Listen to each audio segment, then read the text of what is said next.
Il tempo cambia e cambiamo anche noi, ma la nostra essenza rimane la stessa. Da 360 anni trasformiamo le idee in realtà, le parole in connessioni, le notizie in legami.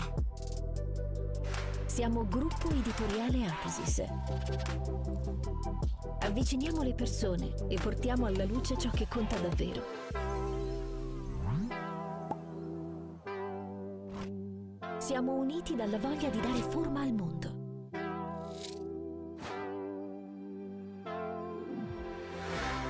Informiamo, comunichiamo, raccontiamo. Catturiamo il presente per restituirlo in tempo reale. Perché ogni notizia arrivi a te, ovunque tu sia, nell'istante in cui accade. Creiamo esperienze che mettono in contatto progetti, persone, visioni. Trasformiamo i valori dei nostri partner in messaggi che lasciano il segno e li amplifichiamo in un ecosistema senza confini, dove ogni voce trova risonanza, online e offline. Raccontiamo storie di arte e di poesia, entrando nella tua vita con romanzi e saggi di ieri, di oggi, di domani, che arrivano dritto al cuore. L'energia delle idee, la forza della condivisione. Siamo Gruppo Editoriale Atesis. Content Creators dal 1664.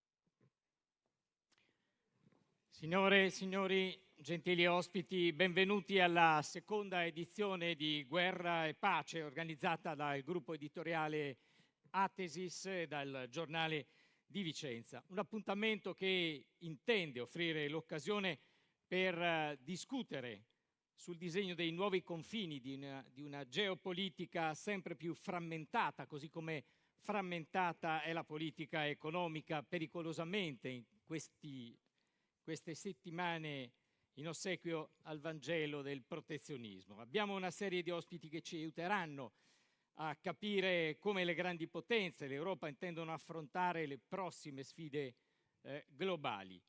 La pace sia con tutti voi, sono state queste, le ricordate, le prime parole di Papa Leone affacciandosi dalla loggia della Basilica di San Pietro. In quel primo discorso il pontefice ha ripetuto per 10 volte la parola pace, invocando 4 aggettivi per definirla: disarmata, disarmante, umile e perseverante. Non ci sono dubbi che c'è bisogno di pace in un mondo segnato sempre di più da crescenti tensioni geopolitiche, trasformazioni economiche e vulnerabilità ambientali, ma soprattutto attraversato drammaticamente da guerre che non risparmiano nessuno. L'ultimo fronte, quello apertosi soltanto pochi giorni fa, 6 giorni fa, tra Israele ed Iran, che può avere, se non prevarrà l'intervento della diplomazia, conseguenze devastanti, con il rischio che si possa ampliare e chissà fino a dove il fronte bellico, in quella che Papa Francesco aveva definito la terza guerra mondiale a pezzetti. Un'eventualità che ci auguriamo ovviamente tutti che la diplomazia sappia scongiurare. Benvenuti soprattutto a quelli che stanno dalla parte ancora del sole, che si stanno sacrificando per tutti quanti gli altri che invece godono in questo straordinario panorama offerto dal Teatro Gobbi qui a Bassano del Grappa, e ringrazio per questo il sindaco Finco, che arriverà tra qualche minuto a salutarci. No, arriverà tra qualche minuto a salutarci. Tu non intervenire prima che io finisca, perché è vero che è caldo, ma sono ancora per adesso abbastanza lucido. Per adesso. Dicevo che l'inizio per cui vi abbiamo sollecitato a prendere posto è perché dovremmo avere in collegamento il Ministro degli Esteri Antonio Tajani, che ci onora appunto della sua disponibilità. Dialogherà con il direttore del Giornale di Vicenza Marino Smiderle, che invito a raggiungermi. Sono i soliti 500 euro che arrivano prima. Buon pomeriggio a tutti. Grazie per essere qui, una bellissima location, come si dice, all'aperto. Un po' caldo da quella parte, ma arriverà ombra sicuramente. Approfitto per ringraziare l'amministrazione di Bassano e il sindaco Nicola Finco per averci messo a disposizione questo bellissimo teatro all'aperto, che potrete godere anche tutta l'estate con una serie di manifestazioni importanti. È un momento, lo ricordava prima Luca, molto complicato per tutto il mondo. La situazione cambia di minuto in minuto, soprattutto sul fronte caldo del Medio Oriente, da quando è esploso il conflitto tra Israele e Iran. Non è che a Gaza, sul fronte dell'Ucraina, sotto attacco dalla Russia di Putin, le cose stiano migliorando. Per questo ci pareva giusto cominciare subito questo nostro incontro con il Ministro degli Esteri, però dobbiamo aspettare. Vediamo se è collegato, vado a sentire. Nel frattempo tu hai anche una serie di barzellette che tieni pronte per l'occasione. No, in realtà devo ringraziare il Ministro degli Esteri per aver accolto il nostro invito, anche perché sono giorni piuttosto complicati anche per lui, ne ha parecchie da fare. E approfitto per ringraziare anche il senatore Pierantonio Zanettin. Ti tolgo dall'impaccio e invito il sindaco di Bassano, Nicola Finco, che nel caso dovesse arrivare il collegamento con il Ministro si fermerà. Però lo giustifichiamo il Ministro, come dicevo prima, per un attimo. Ha una serie di riunioni importanti, è in prima linea con vicende tremendamente complicate e ci ha assicurato però di essere con noi e quindi di questo lo ringraziamo molto. Ma intanto un applauso anche per il sindaco,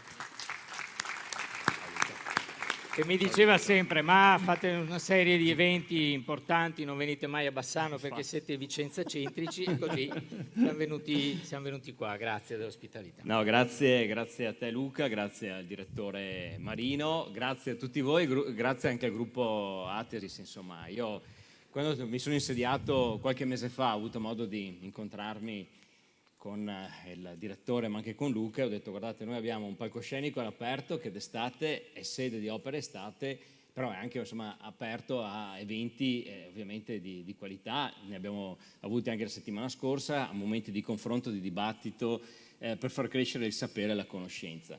E quando è arrivata la proposta di poter ospitare questo convegno Guerra e Pace, Geopolitica e Competitività, ho detto porte aperte assolutamente.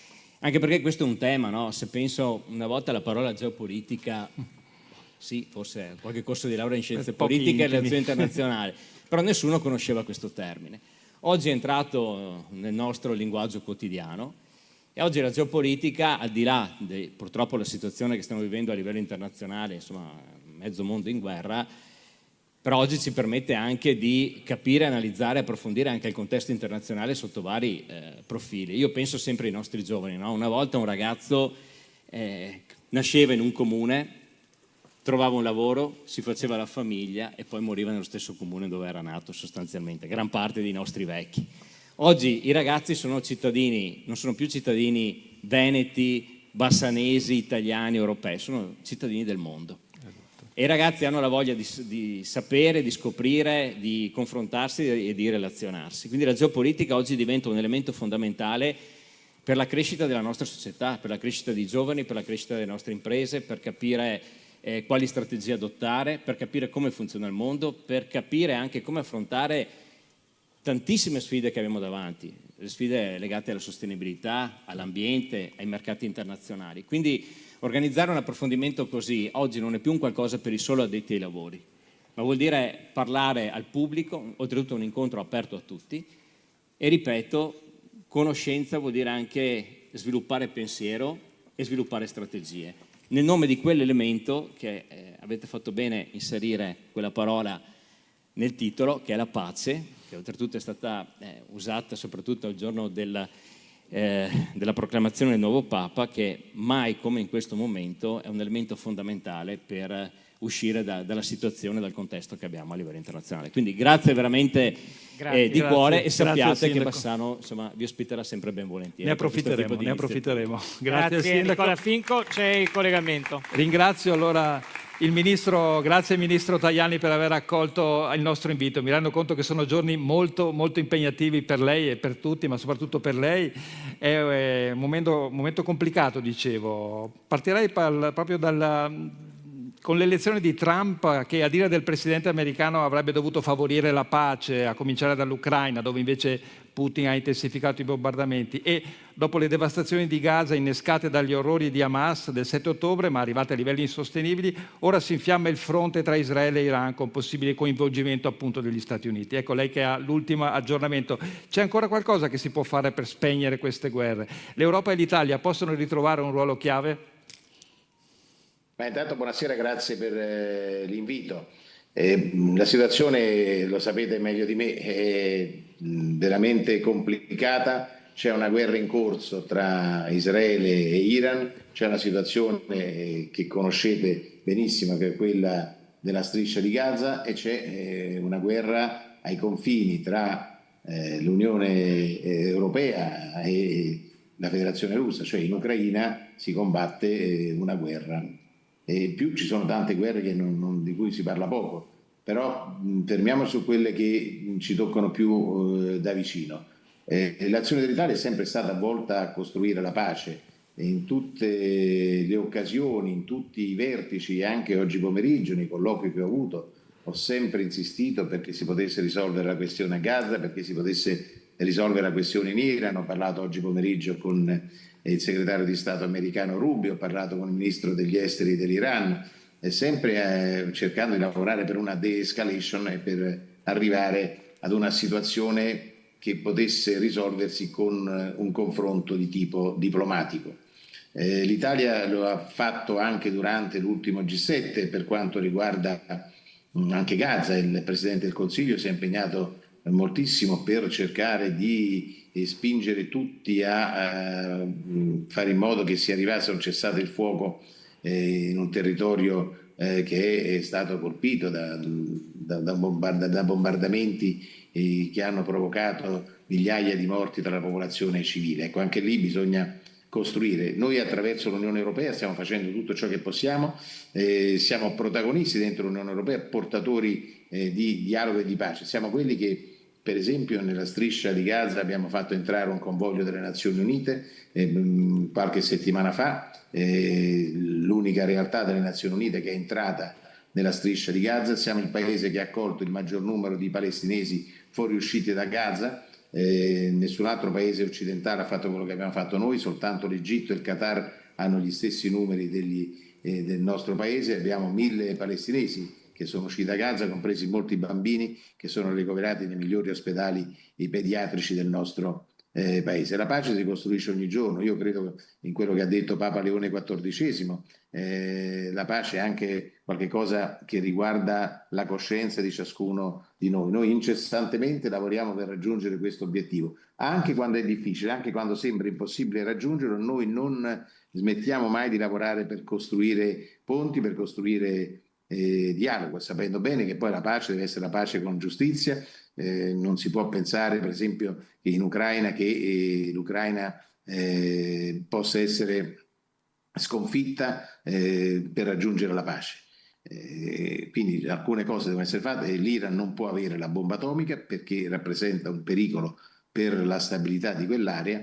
Quindi io credo che l'Italia abbia fatto tutto ciò che è il suo potere e continuerà a farlo in ogni riunione. Quest'oggi io sono stato a Taormina per festeggiare i 70 anni della famosa dichiarazione di Messina, che fu prodromica alla nascita dell'Unione Europea, cioè dove nel 1955 venne fatta questa dichiarazione grazie al lavoro di uno dei padri fondatori dell'Unione Europea, che era Gaetano Martino, e poi si arrivò 2 anni dopo ai Trattati di Roma, che sono poi la base della nostra Unione Europea. L'Unione Europea è di per sé una missione di pace. Ne abbiamo parlato anche oggi, abbiamo approvato un documento dove si insiste tutti quanti i paesi dell'Unione Europea più i paesi candidati a far parte dell'Unione Europea, quindi una missione di pace che deve puntare a allargare i confini della pace. L'Europa ha vissuto in pace e continua a vivere in pace da 70 anni, da 80 anni, però dobbiamo fare in modo che poi l'Europa possa portare la pace altrove. Siamo impegnati per questo e l'Italia in prima fila. Grazie Ministro. Tornerei un momento sugli Stati Uniti, ricordando che quest'anno ricorre il 70° anniversario della presenza delle basi militari americane a Vicenza. A che punto sono le relazioni con il nostro principale alleato NATO? Ricordo che nel 1955 la caserma Ederle venne destinata agli americani in ottica proprio di difesa contro l'Unione Sovietica. Oggi vediamo Trump spesso più comprensivo con Putin che con l'Ucraina di Zelensky. Ecco che il governo Meloni e lei in particolare avete invece sempre sostenuto senza se e senza ma. È cambiato qualcosa o cambierà qualcosa in questo intreccio di rapporti? Ma noi siamo l'Italia, gli Stati Uniti sono gli Stati Uniti e quindi ognuno ha la sua politica, fa le sue scelte, la sua posizione. Detto questo, gli Stati Uniti sono il nostro principale alleato, il principale alleato dell'Europa. Siamo l'Europa, gli Stati Uniti, entrambi parte fondamentale della NATO, che non è soltanto una organizzazione militare, ma è soprattutto un'alleanza di tipo politico tra i paesi democratici e liberi che vogliono difendere l'economia di mercato. Dobbiamo difenderla da un punto di vista politico innanzitutto e poi anche c'è una collaborazione di tipo militare. E detto questo, noi per tanti anni abbiamo usufruito della forza degli americani, abbiamo speso in difesa 1/3 di quello che spendono gli Stati Uniti con un'efficienza che non è paragonabile a 1/3 di quella americana, ma abbiamo speso soldi con un cattivo coordinamento. Ora è giunto il momento di rafforzare il pilastro europeo dell'Alleanza Atlantica per garantire meglio la nostra sicurezza. Per quanto riguarda l'Ucraina, noi non abbiamo dubbi, stiamo dalla parte di Kiev perché siamo dalla parte del diritto internazionale. La Russia ha invaso l'Ucraina, ha dichiarato guerra all'Ucraina, l'Ucraina è vittima di una aggressione, noi siamo assolutamente favorevoli a un cessate il fuoco, spingiamo perché ci possano essere accordi, ci possa essere un confronto, ci possa essere un dialogo, tutto ciò che porta alla liberazione di prigionieri, alla restituzione delle vittime, alla liberazione dei bambini che sono stati presi dai russi all'Ucraina, e sono tutti fatti positivi, ma la pace deve essere una pace giusta. Io mi auguro che si possa raggiungere la pace entro la fine di quest'anno. Ancora non vedo iniziative da parte di Putin favorevoli alla pace e al dialogo, però io spero sempre che il buonsenso prevalga e anche Putin possa rendersi conto che non gli conviene continuare a fare una guerra che provoca 1000 morti al giorno al suo paese, che costa moltissimo perché 1 milione di soldati che guadagnano il doppio degli operai russi sono un sacrificio enorme per l'economia russa, e poi c'è tutta un'industria che ormai è riconvertita alla difesa e non credo che faccia bene all'economia di quel paese. Quindi Putin è chiaro che deve riconvertire tutto e tornare indietro, ha bisogno di tempo, però credo che sia l'unica soluzione che abbia se veramente non vuole fare un danno al suo paese. Grazie Ministro.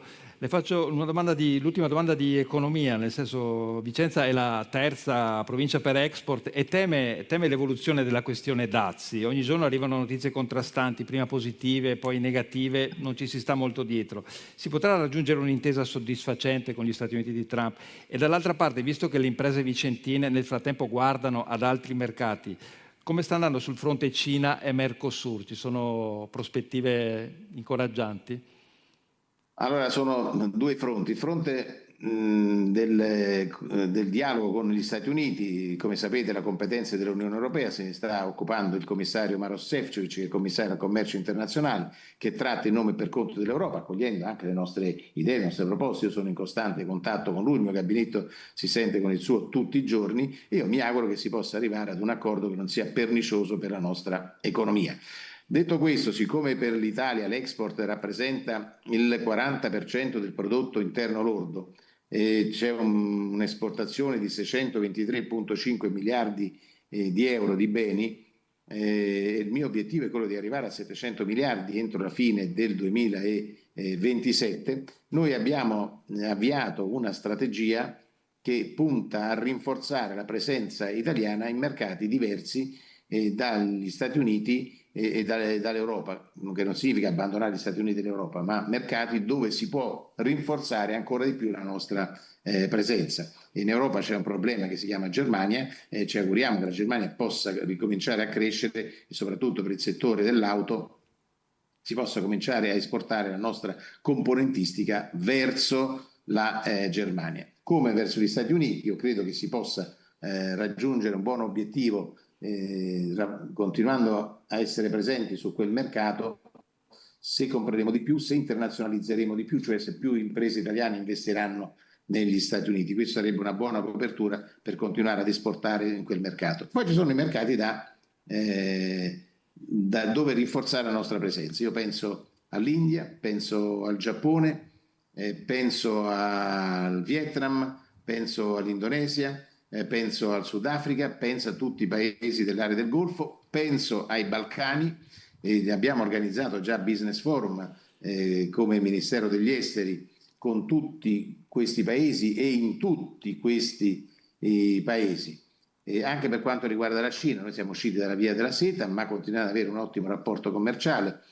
Presto ci sarà anche un business forum Italia-Cina nel nord del nostro paese, e come lo abbiamo fatto nel nord con l'India qualche giorno fa a Brescia, ne avevamo fatto uno in Veneto con i cinesi lo scorso anno, quindi continuiamo a lavorare e a sostenere tutte le nostre imprese grazie anche al lavoro di ICE, Simest e SACE, e con la manovra finanziaria abbiamo rinforzato questi strumenti. Voglio dire che ci sono per esempio nella sezione crescita del fondo 394 ha una dotazione finanziaria di 100 milioni destinata all'acquisizione di quote non di controllo del capitale di piccole e medie imprese italiane al fine di sostenere i processi di internazionalizzazione.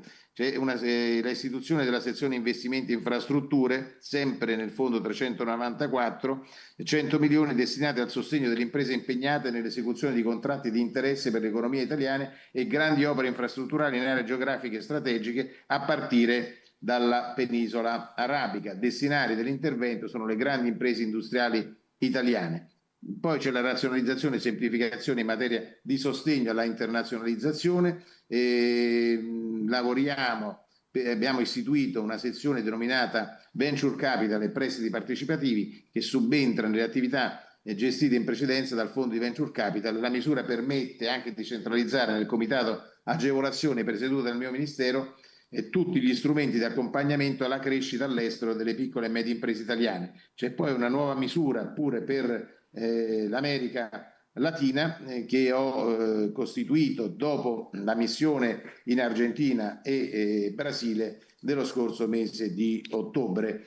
Una misura di 200 milioni di euro che prevede alcune facilitazioni rispetto alle pratiche ordinarie, tra cui l'esenzione dalla prestazione della garanzia, nonché l'incremento della quota di cofinanziamento a fondo perduto fino al 20% per le imprese, questo soprattutto del Sud. Poi c'è il fondo di transizione digitale ed ecologica, sempre finalizzato a rinforzare le esportazioni. Per quanto riguarda, dicevo, il Mercosur, stiamo trattando, perché per quanto riguarda la parte industriale va bene, è un ottimo accordo. Ci sono problemi per quanto riguarda alcuni settori dell'agricoltura, in modo particolare le carni e il riso. Noi siamo insoddisfatti di questo accordo, stiamo lavorando con Bruxelles cercando di trovare delle compensazioni, ma credo che poi alla fine un accordo si troverà, perché complessivamente il Mercosur è una misura positiva, fermo restando che vanno risolti alcuni problemi che riguardano il mondo agricolo. Grazie Ministro. Approfitto della sua per una domanda telegrafica, non c'entra con la geopolitica, ma ho letto un'ultima agenzia che il terzo mandato c'è stato a pietra tombale. Mi può confermare, non ci sarà il terzo mandato? Beh, noi siamo sempre stati contrari al terzo mandato perché provoca incrostazioni di potere. I presidenti di regione hanno più poteri del capo dello Stato, più poteri del Presidente del Consiglio nel loro territorio. Quindi non è assolutamente un fatto legato a questo, a quella regione, è una questione di principio. Poi bisognerebbe riaprire allora per i sindaci. Io credo che c'è una legge in vigore che prevede che non si possa andare oltre 2 mandati. Anche negli Stati Uniti c'è il doppio mandato, il terzo mandato non esiste, e quindi credo che si dovrà fare altrimenti. Ma ripeto, non è un provvedimento contro nessuno o a favore di nessuno. Grazie mille per la sua disponibilità, le auguro buon lavoro davvero. Grazie. Grazie a tutti. Ministro. Grazie a tutti. Grazie Ministro Tajani, grazie anche al direttore Smidere che ha già anticipato il titolo del giornale di domani, che si occuperà di questo evento, ma probabilmente anche della pietra tombale sul terzo mandato, che in qualche modo interessa, penso, il Veneto. Vedo il Presidente del Consiglio Ciambetti, che saluto. In questi mesi i giornali del gruppo Atesis, è l'occasione per ringraziare della presenza, lo sentiremo più tardi, il nostro amministratore delegato Andrea Faltracco, hanno preso posizione contro la condanna e la detenzione nelle carceri algerine dello scrittore franco-algerino Boulamen Sansal. Per dare contorno ad una vicenda chiedo adesso la collaborazione a Giovanni Francesio, che è direttore editoriale di Neri Pozza, la casa editrice per la quale Sansal ha pubblicato libri, l'ultimo qualche mese fa dal titolo Vivere, il conto alla rovescia.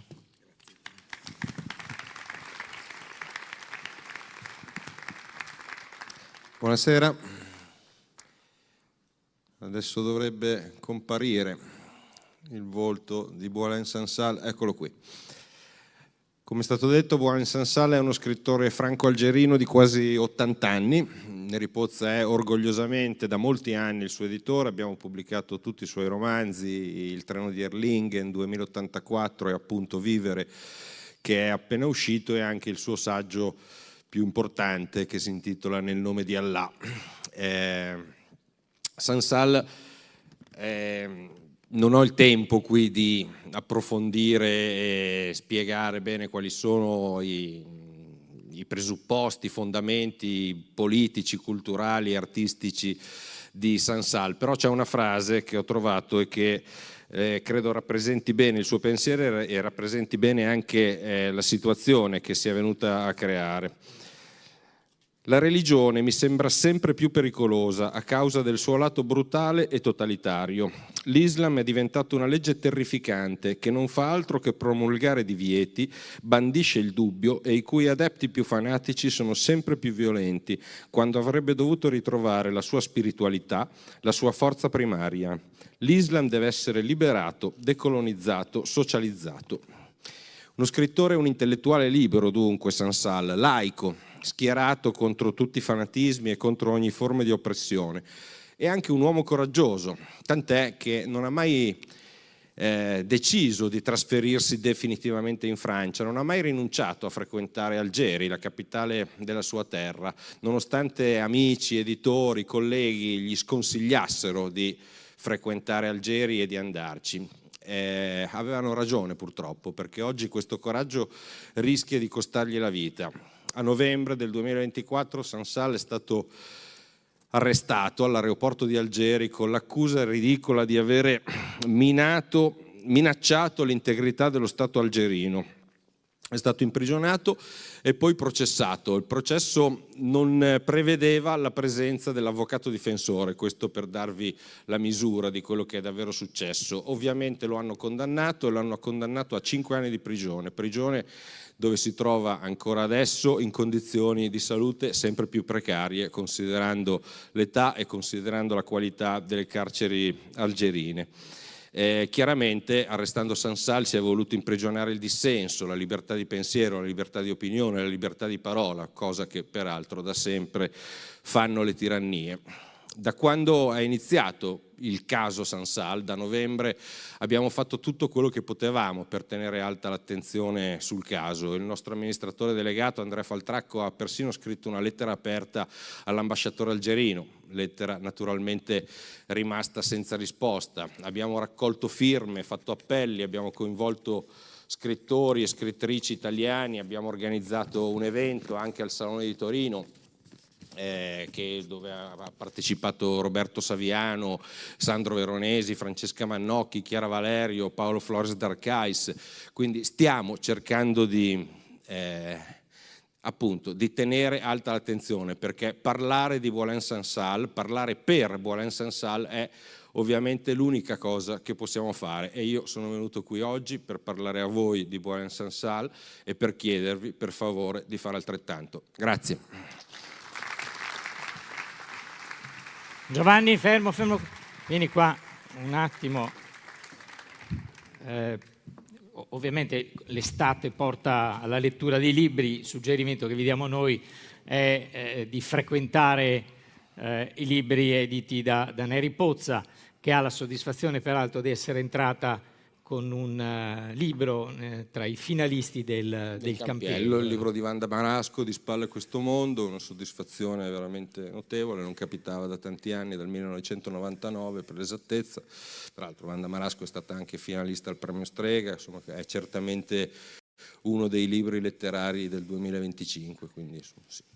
E da questo palco diamo già appuntamento a Verona fine settembre per un festival. Per Wunderkammer, che è il nostro festival appunto che si concentra in 3 giorni a Verona, in cui invitiamo a parlare autrici e autori della casa editrice. L'anno scorso c'è stata la prima edizione, è stato un grande successo, e tra l'altro, per restare in tema e per far vedere che quella di oggi non è una cosa estemporanea, anche a Wunderkammer ci sarà una staffetta di scrittori che parleranno di Boualem Sansal.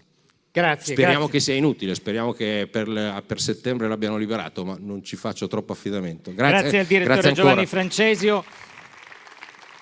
Athesis sta sempre più ampliando il proprio raggio d'azione, sta completando, seguendo anche le moderne tecnologie e i sistemi nuovi di informazione, e sta proponendo negli ultimi mesi una serie di podcast che vi invito a seguire. Uno è curato proprio dal direttore Marino Smiderle ed è dedicato ai temi dell'economia e ha come titolo Il colore dei soldi.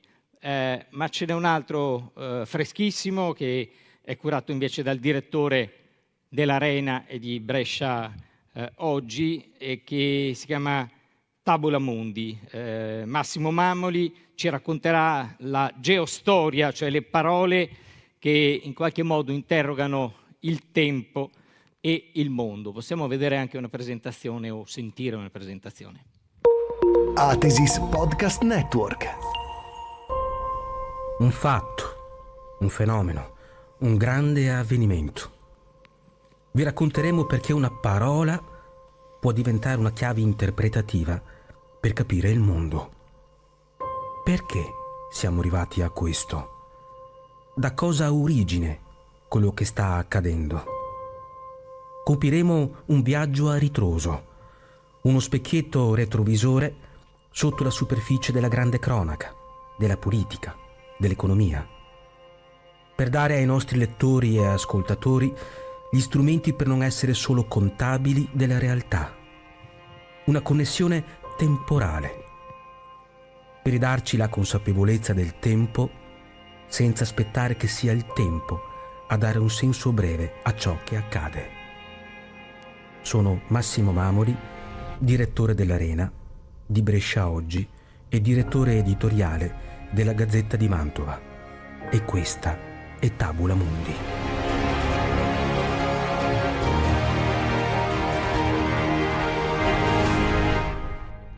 Bene, lo potrete seguire nei prossimi giorni. Vado a vedere se tutti quelli della fila al sole sono ancora con noi. Tutto sommato mi pare di sì. Tra l'altro un elemento tecnico che vi suggerisco nel caso vi sentiate mancare: lì dietro c'è una porticina dove entra un vento straordinario che ti rimette in sesto con la vita. Ecco, nel caso prendete il biglietto, perché ovviamente è come dal macellaio, prendete il biglietto e vi potete affacciare per 4-5 minuti. Però la temperatura è più accettabile, peraltro poi avremo l'aperitivo con tutti i piatti caldi, per cui state tranquilli. Dove va l'America e chi ha paura del Messico? L'ultimo numero di Domino, la rivista di geopolitica, porta invece questo titolo: Pastorale americana. Pensate che soltanto un paio di giorni fa in redazione hanno dovuto cestinare il numero che era già pronto per essere invece sulla notizia dopo l'avvio del conflitto tra Israele ed Iran, e il numero che troverete tra pochi giorni ha come titolo Trappola israeliana. A illustrarci il mondo che cambia, che si arma ogni giorno di più, a disegnare i confini delle tensioni internazionali, torna un fedelissimo dei nostri appuntamenti, è un fedelissimo di geopolitica, un po' l'abbiamo pensato questo evento insieme con lui, è il direttore di Domino, Dario Fabbri. Buonasera, caro Luca. Che devo ringraziare in modo particolare perché deve fare i salti mortali a chiudere il numero entro domani mattina e quindi è praticamente sempre in vagone. C'è anche lo sciopero. C'è anche lo sciopero tuo? No, il mio no. Ah, quello dei treni? Sì. Sì, vabbè. Noi non abbiamo di queste, buon ascolto, buon lavoro, di ciao Dario. possibilità. Grazie Luca, intanto buonasera. Vedo che un po' l'ala degli audaci si va rimpolpando, Voi avrete la medaglia al valore praticamente, anche se qualcuno doveva mettersi lì. Sapete che i neocon dicevano gli uomini veri arrivano a Teheran, no? I neocon sono quei furbacchioni di cui una volta era espressione anche Marco Rubio, adesso ha cambiato casacca, però vedo che lì non c'è nessuno. Di che cosa vi parlo io? Anche di neocon, molto parzialmente. Vediamo se riesco, sono andato troppo avanti. Eccoci qua. In una mezz'ora fare il ritratto di quello che succede là fuori è, almeno per me, sicuramente impossibile. Il rischio è più che altro quello di confondere le idee, però proviamo a fissare qualche comune denominatore, avremmo detto a scuola, cioè un filo rosso che possa tornarci utile. Su questa carta, sono appunto carte tratte da Domino, l'abbiamo già usata proprio anche qui con Athesis, ci sono le principali crisi del pianeta, ce ne sarebbero altre, mette guerra in Ucraina, guerra in Medio Oriente, chi più ne ha più ne metta, e questo quadrilatero qua che compone insieme alla partecipazione di Stati Uniti, Australia, Giappone, India, il contenimento marittimo della Cina, che cavolo vuol dire? Cioè non far uscire la Cina di casa, dal mare. Ma il punto che voglio toccare inizialmente è, questo è stato ricordato anche prima, un territorio di grande manifattura, terza provincia per esportazioni d'Italia. A che punto sta la globalizzazione? Che è una domanda che può sembrare annosa, quasi tediosa, cioè che fine ha fatto? Io credo che, abbiamo parlato anche durante l'inverno, negli altri eventi con Athesis, se ponessimo la stessa domanda pure oggi qui in questa bellissima cornice, la domanda potrebbe essere, che punta alla globalizzazione, la risposta potrebbe essere: la globalizzazione è morta, o se non è morta è attaccata al macchinario, sta aspettando soltanto che qualcuno stacchi la spina, non fosse altro perché questa globalizzazione, che non è una grande novità, è la terza della storia perlomeno, ma se ne può discutere, questa qui che abitiamo l'hanno inventata gli americani, e se sono gli americani che tutti i giorni dicono, perdonate il francese, che la globalizzazione fa schifo, che i dazi sono bellissimi e che i dazi vanno applicati a chiunque in tutti i modi, più morta di così, difficile. Però dobbiamo metterci d'accordo su che cos'è la globalizzazione, perché poi può tornarci utile per stabilire che cosa sta succedendo.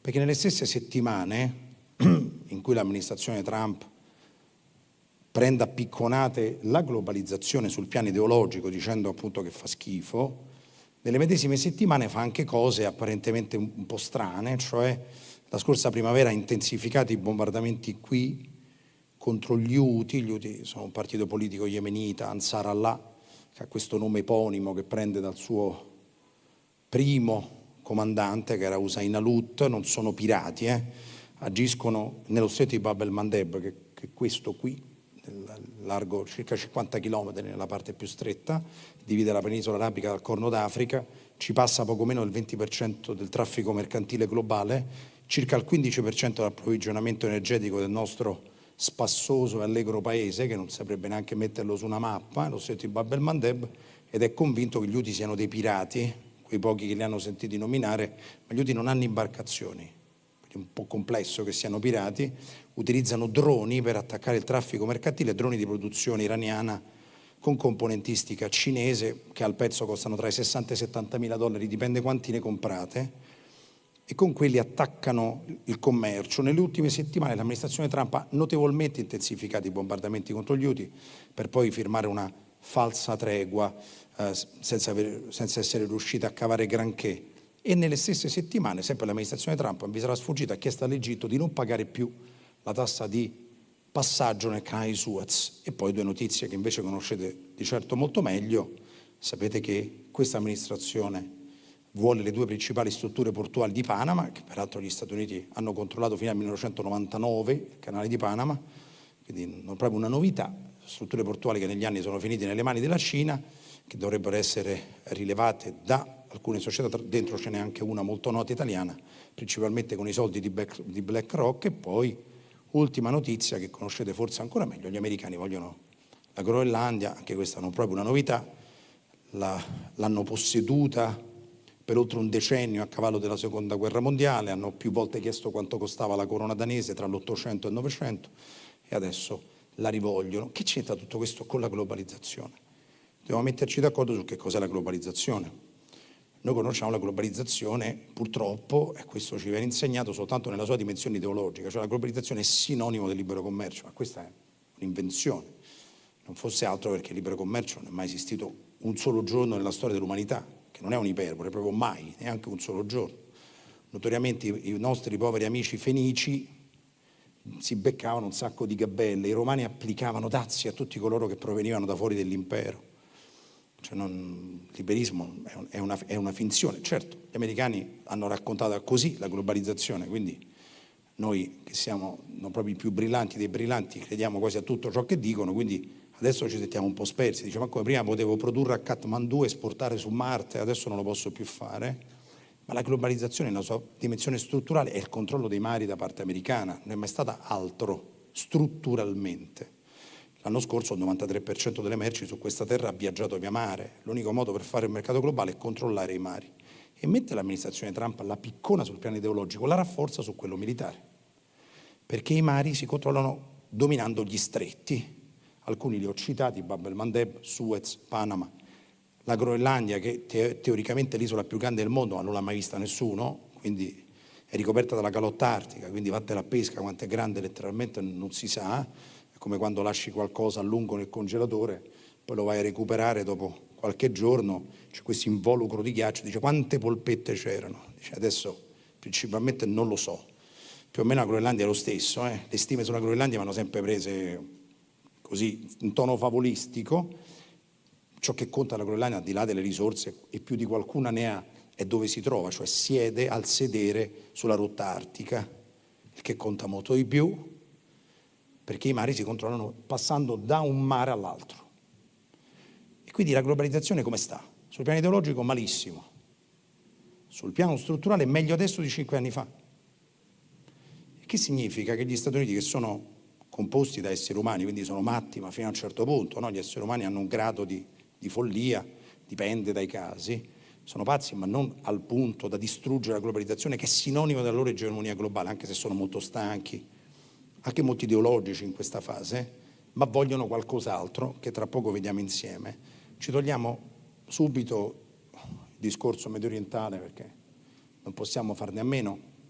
Lucancetti ricordava di come la trappola israeliana, che è il titolo del numero di Domino che esce tra qualche giorno, che stiamo completando così, viaggiando sui ritmi notturni, la trappola israeliana, oltre ad averla tirata a noi, Israele una trappola perché ci ha costretto a questo lavoro extra, ma fa parte del mestiere, per carità, diventa anche un momento di riflessione, la trappola israeliana si è applicata ad altri, perché gli israeliani che sono, come dire, assai capaci a muoversi fra le acque, mettiamola così, hanno tirato almeno 3 trappole diverse in questa vicenda. Una l'hanno tirata all'Iran, e questo ci può stare, sono paesi in guerra, quindi l'Iran si è fatto cogliere profondamente di sorpresa, come avrete notato, il 13 giugno dall'attacco israeliano, perché era convinto, e qui devo dire, gli iraniani mi hanno discretamente deluso, insomma i persiani stanno al mondo da 27 secoli, non proprio un giorno, e nonostante nelle ultime ore si fosse diffusa la voce di un possibile bombardamento israeliano, gli iraniani continuavano a ripetere: ma tanto ci vediamo con gli americani per la sesta tornata dei negoziati in Oman, che è questa capitale che sembra Brianzola, si chiama Mascate in italiano, ci troviamo tra pochi giorni in Oman, come possono bombardare? E peraltro hanno compiuto un ulteriore errore, perché hanno chiesto al negoziatore principale degli Stati Uniti, che è un signore, si chiama Witkoff, che è un signore, come vogliamo definirlo, poco applicato ai dossier, mettiamola in questo modo, noto per essersi presentato, a parte che gli sono stati affidati 3 dossier diversi di piccolo cabotaggio, cioè la guerra in Ucraina, la guerra in Medio Oriente, che già basterebbero, ai quali lui si presenta nature, diciamo, all'incontro al Cremlino con Putin, si è presentato senza interprete, che non è male, non conoscendo lui il russo, poteva provocare. Lì ha trovato l'interprete fornito dai russi e lui chiede, hanno riportato i giornali americani che non lo amano profondamente, chiede: lei è interprete? Questa signora dice sì e lui risponde ok. Ecco, gli iraniani hanno chiesto a Witkoff proprio se medesimo e lui ha risposto: ma adesso ci vediamo, no? Abbiamo detto agli israeliani di non bombardare. Che gli iraniani si siano fidati di tutto questo, un po' strambo, però capita nella vita. Gli Stati Uniti hanno vissuto il bombardamento in maniera diversa, perché quando si tratta degli Stati Uniti bisogna sempre distinguere tra gli apparati e la presidenza, che sono mondi spesso non concilianti e non conciliabili. Molto probabilmente giovedì, cioè il giorno prima, Trump dice no, non devono bombardare, la notte ovviamente gli israeliani bombardano, fischiandosene di quello che diceva, ma questo è naturale, non è strano quando hai a che fare con un satellite come dovrebbe essere Israele, ma che ha la bomba atomica. È sempre molto complicato dire ad un satellite con la bomba atomica quando alzarsi e quando mettersi seduto. Il fatto è che il Pentagono e la CIA hanno partecipato certamente all'azione israeliana e molto probabilmente senza che Trump ne sapesse niente, ma anche questa è ordinaria amministrazione. I presidenti americani non sempre sanno ciò che succede, non scambiamoli per qualcos'altro, specialmente quando tu hai un signore come Trump che sopravvaluta il suo potere, sopravvaluta le sue capacità. E la seconda trappola infatti è quella che gli israeliani hanno tirato agli americani, sulla quale adesso passiamo, e la terza trappola è quella che hanno tirato anche a noi europei occidentali, inevitabilmente distraendoci dal teatro di Gaza senza girarci troppo, anzi proponendosi Israele dopo mesi di, uso un eufemismo, cattivissimo marketing nei loro confronti, sono tornati ad essere i difensori. Ci chiede solo l'Occidente a queste boiate, direbbe Fantozzi, però sono diventati i difensori dei diritti. Avete sentito il discorso che fa Netanyahu la sera stessa, rivolgendosi agli iraniani, è un discorso da sistema di istruzione italiano più o meno, cioè la convinzione che l'Occidente sia il fine ultimo dell'umanità, che gli altri popoli, se lasciati liberi, ricreerebbero una società identica alla nostra, cose sbeffeggiate dalla realtà, in tutti i luoghi, in tutti i laghi, direbbe il poeta, ma che ancora noi studiamo, non è che le dice solo Netanyahu, cioè la convinzione che gli iraniani, se fossero liberi, vorrebbero vivere come a Bassano del Grappa, ma noi siamo proprio sicuri. Voi ridete, ma queste cose si pagano, anche il nostro sistema mediatico le racconta, cioè quindi nessun rispetto, nessun modo per i popoli altri di cui non sappiamo niente, ovviamente, ma proprio niente. Noi siamo convinti che infatti gli iraniani che scendono in piazza vogliono un mondo come il nostro. Prima si è parlato di Neri Pozza. Neri Pozza un paio d'anni fa ha raccolto la corrispondenza giornalistica che filosofo proto-marxista, poi rinnegò il marxismo, era uno spassoso filosofo francese che ha anche negli Stati Uniti una certa letteratura d'appoggio anche in Italia, più qualche anno fa, una persona acuta, contraddittoria, come tutte le persone acute, si chiama Foucault. Neri Pozza ne ha raccolto gli articoli, ha fatto un librino molto interessante, gli gli articoli che Foucault scrisse dall'Iran durante la rivoluzione, che ovviamente va dal 78 ai primi mesi del 79, quella che conduce alla Repubblica Islamica. Foucault che si fa mandare non dalla mamma come ai tempi di Gianni Morandi, ma si fa mandare da Le Monde a seguire quello che sta succedendo. L'obiezione che gli viene posta, nel libro non c'è, l'obiezione perché sono appunto i suoi reportage, gli viene posta è: ma che vai a fare a Teheran quando Khomeini ce l'hai dietro casa? Perché ricorderete che Khomeini era protetto dall'intelligence francese che l'aveva messo in una banlieue di Parigi. E lui rispose: no, io voglio andare a parlare con gli iraniani, non con i leader. E mica siamo in una serie televisiva o in un media occidentale, anzi in un medium occidentale. E comincia a corrispondere anche il Corriere della Sera all'epoca pubblica, non sapendo cosa stesse per pubblicare, questi reportage totalmente contrari alle sciocchezze che noi ci raccontiamo, in cui Foucault dice: guardate che non vogliono vivere come noi. Ma perché mai dovrebbero? Aggiungo io. E infatti fanno la rivoluzione islamica. Nonostante questo, Netanyahu, che è un furbacchione, mentre Israele va da tutt'altra parte, cioè da paese occidentalista, aschenazita, laico, parasocialista nella sua fase iniziale, una gemmazione del romanticismo europeo, nasce così. Israele sta cambiando pelle perché la maggioranza della popolazione, ci ho scritto un libro sopra, non è più d'origine occidentale, cioè gli israeliani non sono più in maggioranza aschenaziti, cioè tedeschi, Ashkenaz, nell'ebraico medievale vuol dire Germania, non parlano più lo Yiddish, che peraltro era vietato già nella fase finale della diaspora, ma sono in maggioranza d'origine medio orientale, sono ebrei misrahi, cioè orientali, e quindi non riconoscono Montesquieu, la divisione dei poteri, cioè sono più vicini alla teocrazia iraniana che allo Stato occidentale europeo. Netanyahu è un signore d'origini polacche, un uomo di tutte le stagioni, non creda niente, però utilizza, strappando una pagina della più superata norma dell'esportazione della democrazia, per manipolare anche noi, dire: guardate che qui i buoni siamo noi. Questa triplice trappola israeliana, quindi all'Iran, agli americani e a noi, arriva in che modo? Perché Israele non può finire il lavoro da sé, cioè Israele non può da un lato entrare nella centrale di Fordo, ormai lo sappiamo, diventati tutti esperti del programma nucleare iraniano, no? Sta sotto 100 metri, a 30 km dalla città sacra di Qom, eccetera, eccetera. Ci vogliono le bombe bunker buster degli americani, ci vogliono i velivoli degli americani, perché queste bombe pesano tanto, eccetera, eccetera. Noiosa da morire, almeno per me, sempre stata noiosa da morire la parte tecnico-militare. Quindi Israele che cosa ha fatto? Mette gli americani davanti al fait accompli, cioè ci siete dentro, guardate che occasione per chiudere definitivamente i conti con l'Iran. Che fate? Vi tirate indietro adesso? Quindi gli Stati Uniti sono in un bel cul-de-sac, in una trappola che non pensavano di dover affrontare. Noi non sappiamo neanche cosa stia succedendo, quindi la trappola su di noi, sono perfidi gli israeliani. Cioè, giocare con le caramelle dei bambini, hanno tirato fuori i diritti umani, cioè, in Europa i diritti umani esistono solo qui, quindi dice: guardate un po', dice, che cosa vi ho detto, è incredibile.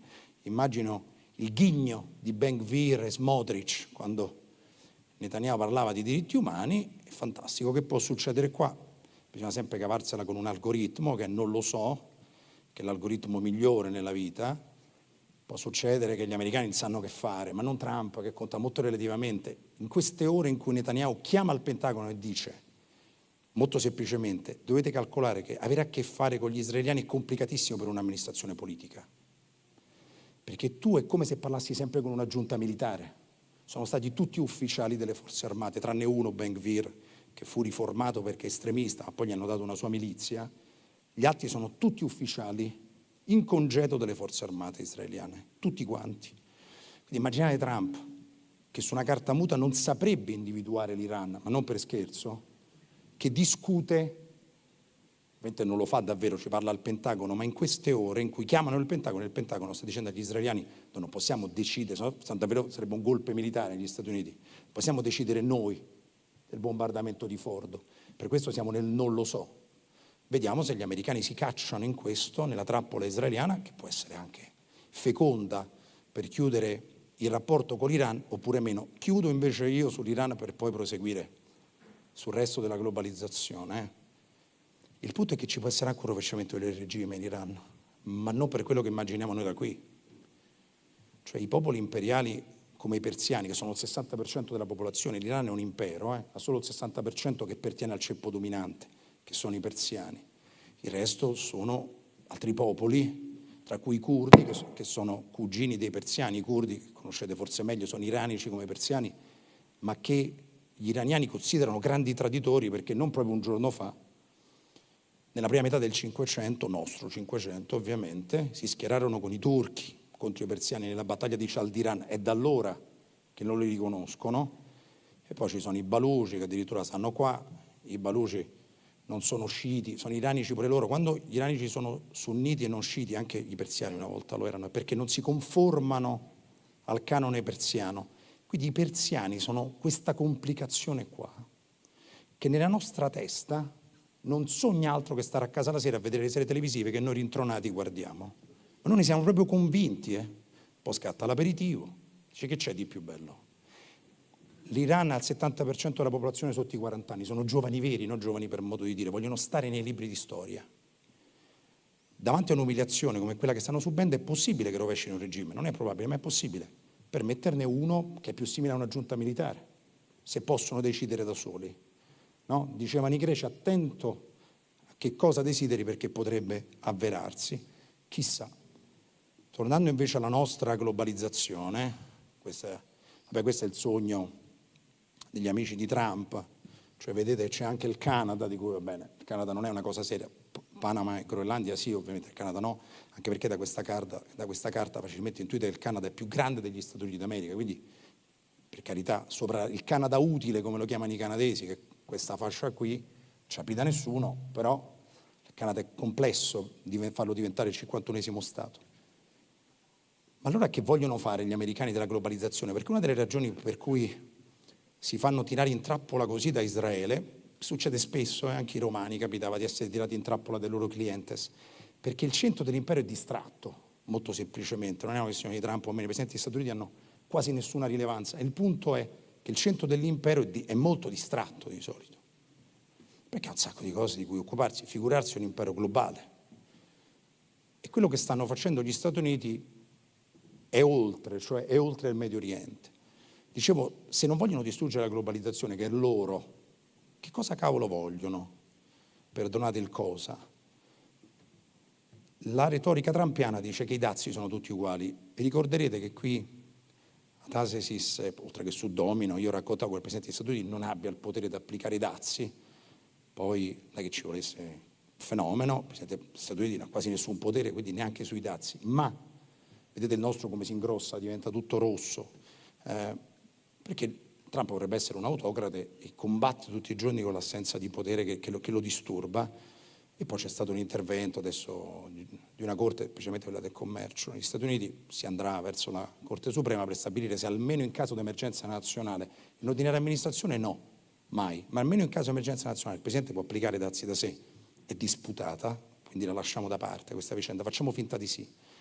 Però Trump ci dice che i dazi sono tutti uguali, il che non è vero ovviamente, perché ci sono dazi e dazi. I dazi verso di noi sono verso gli europei, intendo, sono di un tipo, verso l'Europa, come si dice, con tono favolistico, cioè verso gli europei sono di un tipo, i dazi verso la Cina sono un altro tipo, i dazi verso il Messico ancora di un altro che tutti uguali. Perché qui c'è la guerra in Ucraina? Perché i dazi verso gli europei sono dazi che non devono avere un senso tattico, non è che dietro c'è chissà quale ragionamento. Credono, ce l'hanno detto in tutte le stanze, quindi non è una questione di esegesi, che noi li dobbiamo risarcire, che sono stanchi di salvarci, che siamo parassiti, che campiamo sulle loro spalle, che siamo rintronati, e su questo hanno ragione, che non sappiamo imbracciare un fucile e loro ci proteggono, discutiamone, che non sappiamo imbracciare un fucile, sì, che loro ci proteggono, parliamone, diceva il grande Francesco Nuti, quindi forse è meglio parlarne. Però tanto questo pensano, e trattare con gli americani è sempre molto complicato perché loro sparano. Vi do questa grande notizia, quindi non siamo nelle aule brussellesi, siamo nel mondo reale e questi sul tavolo mettono sempre la pistola. Dice noi abbiamo pensato questo, benissimo. Loro vogliono essere risarciti da noi e noi li risarciremo. Troveremo un accordo molto fantasioso con le quote, eccetera. Tra l'altro i nostri industriali con i quali capita spesso, fortunatamente, ad avere a che fare, non sono più spaventati come 3 mesi fa, 4 mesi fa, non perché Trump è un diva, che hanno capito che l'ultima parola spesso non tocca a lui, ma molto semplicemente sanno che la domanda americana è mediamente inelastica. Quindi se tu alzi il prezzo lo pagano loro, che poi siamo sempre noi che lo paghiamo per loro parzialmente attraverso il debito pubblico americano, quindi non è che ne usciamo granché. In maniera sentimentale vogliono essere risarciti da noi. Pensano che noi gli dobbiamo qualcosa, risarcire. Sì, poi c'è il mito del rimpatrio della manifattura, ma appunto è un mito.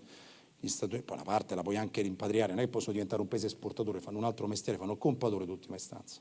Se non facessero il compratore d'ultima istanza non sarebbero la prima potenza del pianeta, sarebbero un'altra cosa e non vi vogliono rinunciare. E poi va bene, hanno un tasso di disoccupazione, questa forse la capiamo anche più facilmente, che sfiora il 4%, dove li trovano i milioni di americani, tutti bianchi peraltro devono essere secondo Trump, tutti disposti a lavorare in fabbriche in un paese che non ha in alcuni stati neanche il reddito minimo garantito. Quindi che bello, mi lancio. Non esattamente. Quindi il punto non è rimpatriare la manifattura, una parte sì, il punto è far pagare a noi il costo della globalizzazione, che loro trovano asfissiante, visto che è propria, è loro la globalizzazione, e poi estromettere la Cina dalle filiere più strategiche della globalizzazione e colpire il surplus commerciale cinese, perché i dazi sulla Cina sono tutta un'altra storia. Se i dazi su di noi sono dazi sentimentali, quindi fanno così, poi troveremo un accordo con queste quote, poi tra un po', vedrete, ce lo verranno anche a rinegoziare, dicendo ma non ha funzionato, quindi rifaremo così, quindi abituiamoci a questo. I dazi sulla Cina negli anni fanno così, perché i dazi sulla Cina sono tattici, in Italia diremmo strategici, perché mamma e papà ci hanno detto che siamo molto importanti, quindi noi facciamo solo cose strategiche, ma i dazi sulla Cina sono tattici e fanno così, da 15 anni, perlomeno. Anzi, ad essere davvero onesti, l'amministrazione Biden è stata più stringente dell'amministrazione Trump nei confronti della Cina, ad esempio sull'esportazione dei semiconduttori, perché una delle filiere da cui gli Stati Uniti vogliono estromettere la Cina è proprio quella dei semiconduttori. E poi vogliono, noi qui ne abbiamo parlato spesso, io ne ho scritto molto a lungo, gli Stati Uniti ce l'hanno col surplus commerciale cinese, ma non in quanto tale, non fanno mica lo stesso mestiere. Gli Stati Uniti sono compratori, anche se soffrono nell'esserlo, perché la Cina fa cose interessanti col surplus commerciale, no? Non è l'Italia, non è la Germania, cioè paesi, noi, la Germania, che siamo satelliti di un altro impero, non sapremmo neanche che vuol dire agire in senso imperiale, qualcuno di noi dirà pure meno male, ma è un'altra storia. La Cina è un impero, cioè è paragonabile agli Stati Uniti, alla Russia, alla Turchia, all'Iran. Hanno concezioni imperiali molto simili a questi soggetti. Ha voglia a cantare di democrazia e non democrazia, cioè queste cose nel mondo reale non esistono, non so se vi interessa, però ognuno ha le sue perversioni. Ebbene, la Cina col surplus commerciale che fa? Spesa militare, innovazione tecnologica per il militare e trasferimento di ricchezza dalla costa all'entroterra. 750 milioni di cinesi vivono nell'entroterra in condizioni nettamente peggiori della costa, perché ogni volta che si apre al commercio estero in 2000 anni di storia la Cina vede la costa diventare ricca, l'entroterra rimanere indietro. Semplifico, di solito l'entroterra fa la rivoluzione, si innervosisce, Mao arriva al potere così. Dicono campagna contro città, per la questione della legge sullo status che si chiama Ouku, in mandarino non ci si può trasferire liberamente in città. Ce lo puoi anche fare, ma poi sei un clandestino, cioè non hai accesso a nessun servizio sociale, non al sistema sanitario, non alla scuola, non a un impiego pubblico, cioè sei letteralmente un fantasma. Quindi siccome questi stanno lì e non si possono muovere, una parte del surplus commerciale viene portato verso l'entroterra. Affinché questo possa avvenire molto meno, il ragionamento degli americani è diminuiamo il surplus commerciale cinese, così che abbiano meno da spendere nel militare, tecnologia e trasferimento di ricchezza. Che c'entra questa guerra, sulla quale chiudo? Anche qui c'entra la Cina. Dicevo all'inizio, se proviamo a trovare un filo rosso che congiunga elementi che non capiamo, che ci sembrano, come dire, in contraddizione, tanto voglio dire, di solito le aporie della realtà si risolvono falsamente con l'ideologia, no? Quando ci si capisce niente devi trovare i buoni e i cattivi e per questo, insomma, a questo siete abituati. Quindi c'è, oddio, Trump ha anche un sacco di estimatori in Italia, Noi chi ci tratta male ci fa emozionare, per cui questa terra a un certo punto apprezzava gli austriaci che trattavano i veneti come subumani durante l'impero austro-ungarico, quindi siamo capaci di tutto, letteralmente di tutto, per cui Trump c'ha anche qualche stimatore, più di qualche, ma trovare i buoni e cattivi serve a poco. Avrete notato che Trump va molto di fretta sulla guerra in Ucraina, anche se con profitto relativo, definiamo così. Prima aveva detto la chiudiamo in 48 ore, perché Trump, la cosa affascinante è che ci chiedano i media o le serie televisive, va bene, ma che ci chieda Trump è più affascinante. Cioè, lo dici, in 48 ore chiudo la guerra in Ucraina, poi vado a cena con mio cugino, poi scatta la tombolata, dice benissimo, poi ci abbracciamo forte. Cioè, più o meno il racconto bozzettistico degli eventi internazionali è questo, non siamo lontanissimi. Ma la fretta di Trump, che va bene, lasciamola stare, c'è sempre stata. Trump ha sempre sognato di aprire la Russia. Se voi recuperate un'eccezionale intervista di Trump del marzo 1990, rilasciata a Playboy, quando Trump era solo Trump, cioè faceva l'imprenditore diminuendo il patrimonio del papà, questo dicono gli atti, in quell'intervista, nel 1990, quindi l'Unione Sovietica era ancora viva, morirà nel dicembre del 91, lui dice, parliamo con i russi che non sono più i nostri nemici. Cioè lui questa cosa in testa ce l'ha da sempre, ma non conta niente. La fretta con cui, a differenza di 8 anni fa, quando questa guerra non c'era, ma il Pentagono e la CIA erano fortissimamente contrari al dialogo tra gli Stati Uniti, cioè tra Trump e Putin, tra gli Stati Uniti e la Russia, adesso invece questo dialogo c'è stato, continuerà ad esserci. Come mai? Il potere del Presidente è sempre quello. Molto molto poco, anche se a noi sembra un imperatore, sembra Caligola. Ma allora che cosa è cambiato? È cambiata questa guerra qui, perché da quando è cominciato, ormai 3 anni e mezzo fa, la Russia si è trasformata nel socio di minoranza del sistema cinese. E questo per gli Stati Uniti è un disastro, anche per noi, dire la verità, ma noi non partecipiamo di questo sport, insomma, senza raccontarci le favole, non è che a noi chiedono, tu che ne pensi dell'andamento della guerra in Medio Oriente? Oddio, si sa mai, qualcuno per prenderci in giro ce lo può anche chiedere, ma insomma non partecipiamo a questo sport. Agli americani non funziona, perché da quando la guerra è cominciata, e chiudo, la Russia ha venduto tutto ciò che ha di meglio da vendere, soprattutto idrocarburi, specie gas, ma anche grano, sotto il prezzo di mercato, anche di 1/3 sotto il prezzo di mercato, alla Cina, che la Cina ha comprato a rate e nella sua moneta, e continua a farlo. E siccome la Cina è un paese che se la passa male, se non molto male, da diversi anni, messo discretamente male, il ragionamento che fanno gli americani è potremmo affrontarla tra 10-15 anni che è nettamente migliorata perché si è mangiata il meglio che possa offrire la Russia. Quindi l'obiettivo qui è congelare il conflitto seducendo la Russia da parte americana per tirarla verso di sé, per dividere russi e cinesi. Non è che gli americani hanno... Trump conta poco, ma quelli che lo seguono, che gli sopravvivranno, prima parlavamo di terzo mandato, anche Trump vorrebbe il terzo mandato, a 79 anni, mai dire mai, che lui non è proprio un appassionato di Costituzione americana, ma conta poco. Chi lo segue, la CIA ha 14 stazioni d'ascolto in Ucraina, però lo seguono su questo, perché ragionano così, ci può servire staccare la Russia dalla Cina. Chiudo, perché ancora non si è trovato un cessate il fuoco, nonostante questi sforzi. 3 ragioni principali. La prima, che gli americani propongono un cessate il fuoco alla Russia. La Russia vuole una vittoria e già questo è discretamente difficile da conciliare, perché la Russia non ha vinto un cavolo in questa guerra. Questo qui è il Donbass, il Donbass è composto da questi 2 oblast, Lugansk e Donetsk. Vedete che questa parte non è neanche gialla. Cioè i russi dopo 3 anni e mezzo di guerra, non dico che abbiano preso Kiev o Kharkov, come la chiamano loro, Kharkiv in Ucraina, oppure Odessa. Non hanno preso neanche il Donbass, dove hanno fatto pulizia etnica, sono tutti russofoni ormai, ma non riescono neanche a prenderlo tutto. A Kramatorsk non ci sono mai arrivati, veramente. Sono arrivati, poi hanno rinculato. Fatto sta che non è nella loro disponibilità. Però i russi ragionano così, che stanno al mondo anche loro da un po', e dicono, ma quando ci ricapita che gli americani vengano qui a volerci sedurre, quindi hanno srotolato questo cahier de doléances che è lungo 100 km, hanno chiesto di tutto, addirittura difficile per l'amministrazione Trump accettarlo. La seconda ragione di 3 è che l'amministrazione Trump è troppo ingorda. Ha firmato poco più di un mese fa un accordo coloniale con l'Ucraina, col governo ucraino, quindi l'ha firmato con se stessa essenzialmente, ha girato il foglio, dice guarda, abbiamo già firmato a Zelensky, in cui si sono autoassegnati gli americani l'estrazione del 50% delle risorse ucraine sine die. Roba da Congo belga, ma letteralmente, letteralmente. Ma che vuol dire?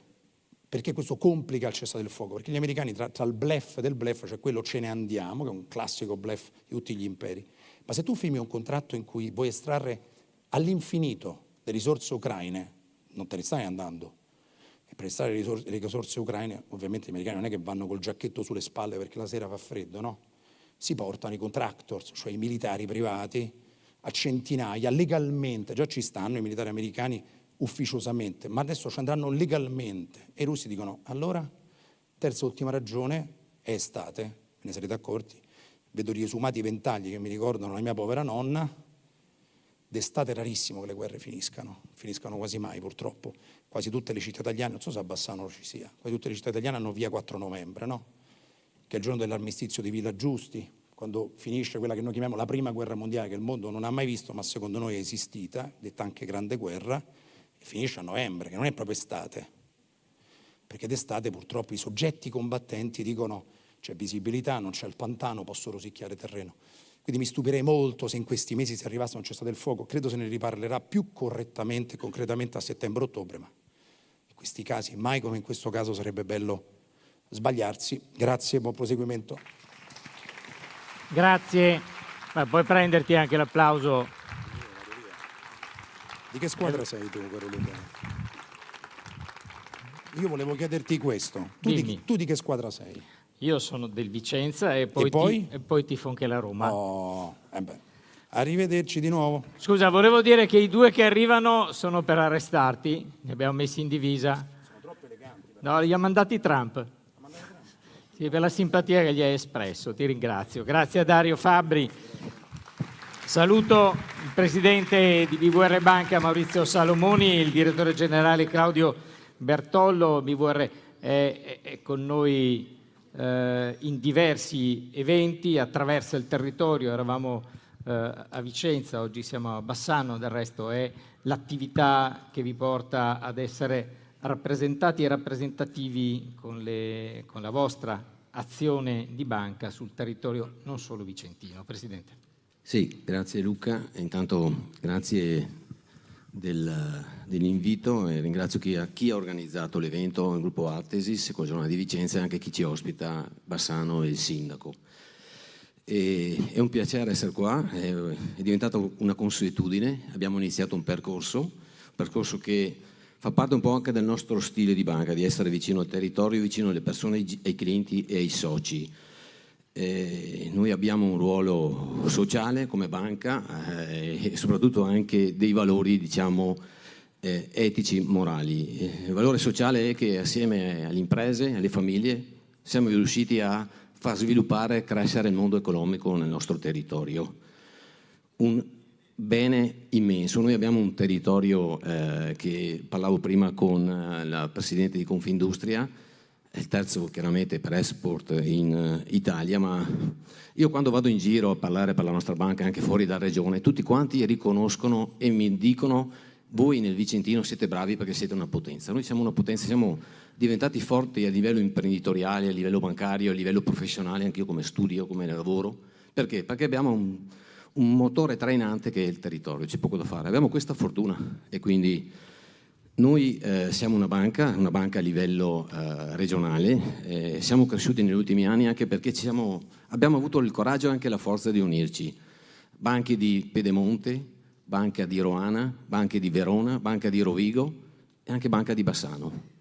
Banche che chiaramente sono unite, hanno dato origine a BVR Banca, un istituto che veramente può competere anche con banche più grosse e che proprio su Bassano noi abbiamo una sede, quindi di grande rilevanza, quindi mi fa piacere a maggior ragione stasera essere qua, quindi a rappresentare la banca.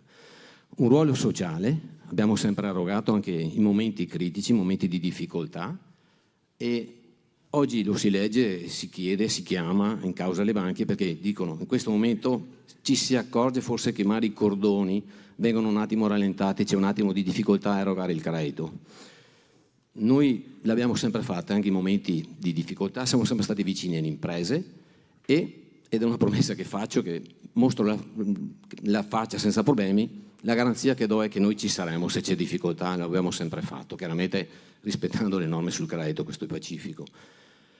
Andiamo parallelo con cosa? Con i valori sociali, con i valori della solidarietà, dell'assistenza, dell'aiuto, che forse non dovrei dirlo, ma è la cosa che mi piace di più che fa la nostra banca.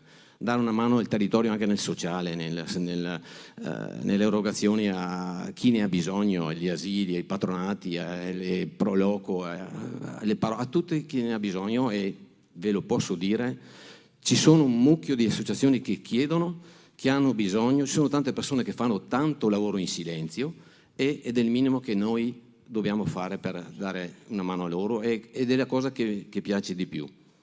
Quindi Luca, sul percorso che andrai a fare nel futuro, BVR Banca sarà sempre al vostro fianco e ti ringrazio per la partecipazione. Lui sa che vado in pensione. Direttore Bertollo, lei ha poco più di 1 minuto e mezzo per dirci come sta cambiando il rapporto. Ti ho portato via tutto il tempo, mi scuso. Come sta cambiando il rapporto con le imprese in un momento di grande frammentazione per l'economia e per la geopolitica, come ci hanno raccontato finora. Grazie, sarò molto veloce, è un onore essere qui anche perché gioco in casa, io abito qui vicino, quindi è un piacere essere qui con voi. Rapporto banca-impresa, prima faccio un passaggio veloce e poi arrivo al rapporto banca-impresa. Noi come banca di credito cooperativo la nostra forza sta nel territorio perché operiamo, come ha detto il Presidente, in una zona ben delimitata e quindi il rapporto banca-impresa che intendiamo noi è quello della massima trasparenza e fiducia. Oggi non si parla più solo di numeri, di bilanci, business plan, quelli sono obbligatori per normativa. Noi dobbiamo ragionare su un aspetto di partnership con le aziende perché abbiamo sentito terza provincia per export. Vi invito a leggere anche l'ultimo ufficio studi CGA di Mestre che va a puntualizzare sul nord-est, provincia per provincia, tutto l'aspetto dell'estero. Cos'è che dobbiamo fare noi come banche? Dobbiamo, 1, ascoltare, 2, capire, 3, crescere insieme. Questo è fondamentale. Per fare questo serve fiducia e trasparenza. Se noi vogliamo ottenere la fiducia dei nostri soci e clienti, dobbiamo essere i primi come banca a trasmettere fiducia. Come si fa? Essendo trasparenti, come ha detto il Presidente, sinceri, leali, facendo entrare le famiglie e imprese nel dietro le quinte le banche e spiegando come funziona una banca. Perché ci sono delle normative, ci sono delle regole, ci sono dei rating, ci sono dei pricing che vanno compresi e vanno capiti. Se riusciamo a mettere insieme questo binomio, vinciamo tutti, professionisti e imprese. Mi fermo qui. Grazie al Presidente Salomoni e al Direttore Bertollo.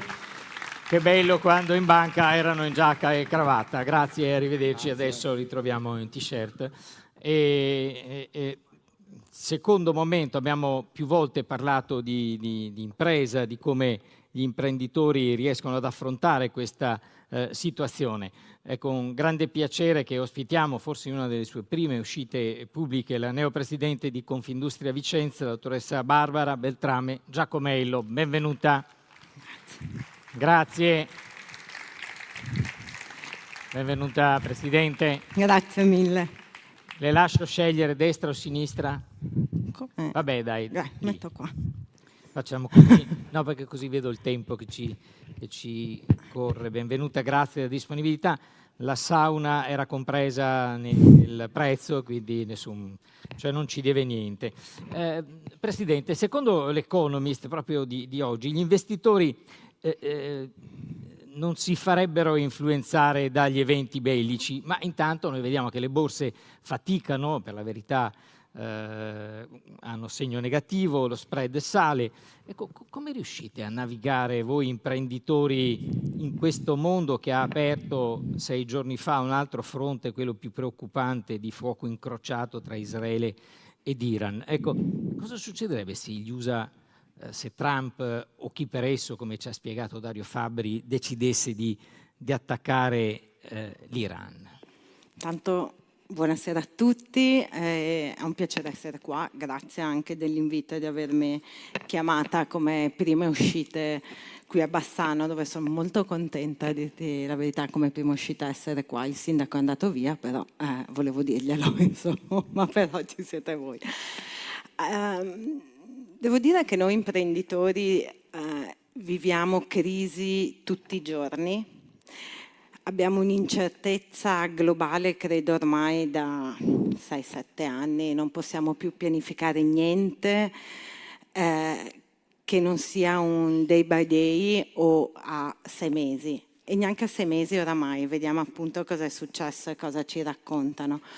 Come sopravviviamo? Dobbiamo essere flessibili, veloci, essere pronti a cambiare in continuazione, a cambiare pelle, perché se non ci riusciamo con tutti questi conflitti che ci sono, guardiamo anche l'aumento del gas dovuto alla guerra, non riusciremo ad andare avanti. In più io vorrei anche ricordare che è vero che è una guerra economica e politica e religiosa, però ci sono anche tante persone che stanno morendo. In una settimana sono morti, se non sbaglio, 650 civili. È da ricordare perché sono esseri umani e bisogna avere rispetto. Poi dobbiamo competere con altri mondi e altri mercati che sono completamente diversi da noi. In questi mesi si sente parlare di America First, prima la Cina, gli Stati Uniti, l'India. Ecco, in tema di politica industriale, quali azioni, quali scelte voi imprenditori vi attendete dall'Unione Europea? Allora, intanto fatemi partire con 2 numeri che me li sono scritti per non sbagliare, perché credo che siano molto importanti. Allora, intanto il mercato americano per noi pesa per noi vicentino, sto parlando, pesa circa il 10%, che equivale più o meno a 2,2 miliardi su 22 totali. Quindi è tanto, non è tantissimo, per farci possiamo andare avanti ugualmente, praticamente non è che andiamo da 10 a 0, ma andremo tra 10 e 8. Cosa possiamo fare noi? Possiamo esplorare nuovi mercati, il nostro mercato di riferimento comunque rimane e sarà sempre l'Europa, quindi Germania, Francia, Spagna, dove possiamo ancora dare molto, perché anche lì non sembra, ma c'è un grande inespresso. E in più abbiamo anche la Gran Bretagna che si sta riavvicinando a noi e abbiamo tutti i paesi del Mediterraneo, dove vi assicuro che durante la mia esperienza nel nazionale, che mi occupavo appunto di internazionale, è veramente tutto da esplorare e ci sono ottime opportunità. Ci sono cose da fare. Cosa ci aspettiamo dall'Europa? Un'Europa unita, perché da soli non si va da nessuna parte, non ci possono essere divergenze adesso faccio un esempio tra Francia e Italia, ma dobbiamo andare unicamente assieme, perché siamo una forza assieme.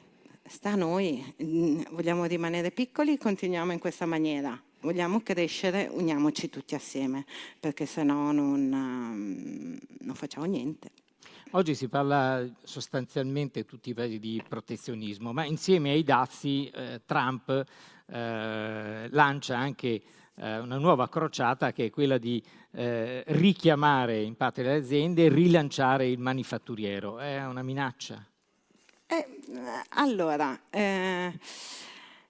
dobbiamo dire che Trump, l'ha detto anche Dario prima, spara un pochettino, poi si ritrae, si porta indietro le cose. Io voglio farvi un esempio concreto. L'iPhone, ad esempio, l'Apple, la meletta, ha perso il 25% in borsa da quando Trump ha lanciato i dazi. Cosa significa? Cosa succederebbe se lo producessero tutto in America? Ce le hanno le capacità? Hanno tutti i pezzi per farlo? L'iPhone, ma soprattutto quanto ci costerebbe? Perché anche quello, $3.500, supponiamo, quante persone se lo possono permettere? O in quanto tempo riescono a cambiarlo? Se lo tengono per 10 anni il telefono?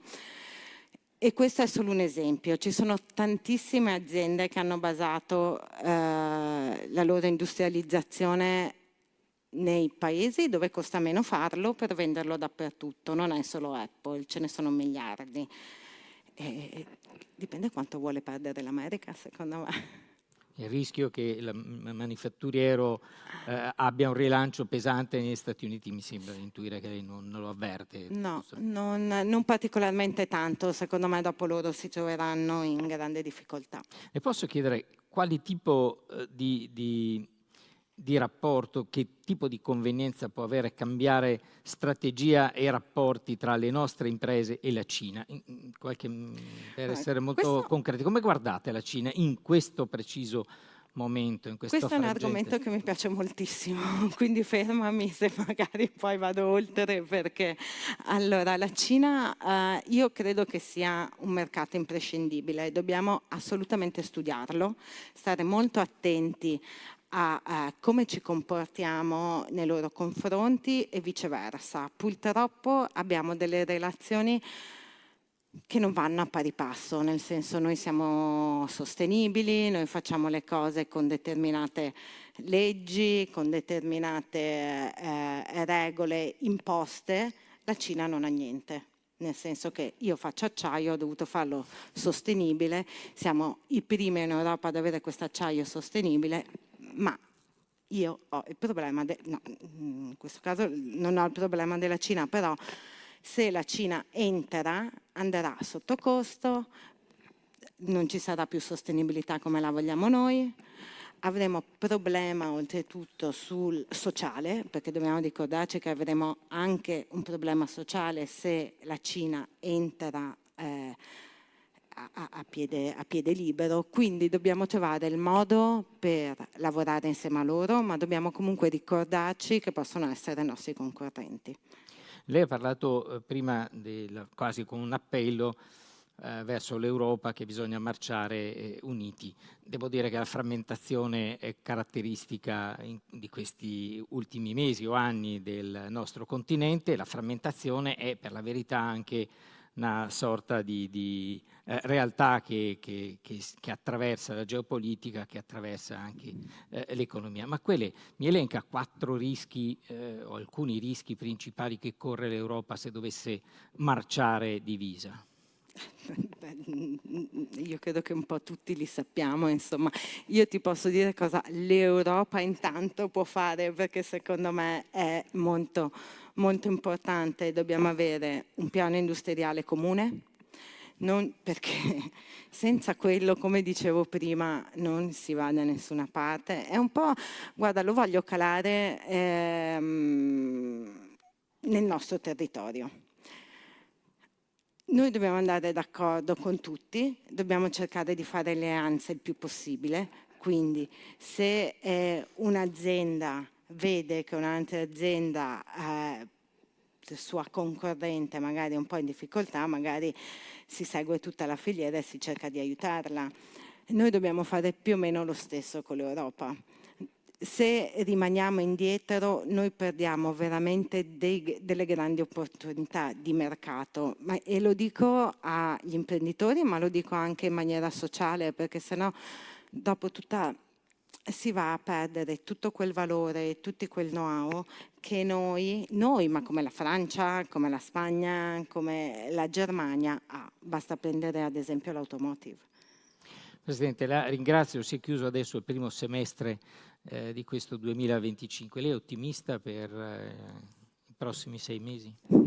Io sono una persona ottimista, ma come dicevamo prima, questa incertezza ci crea un po' di problemi, perché le persone o le imprese hanno paura di investire.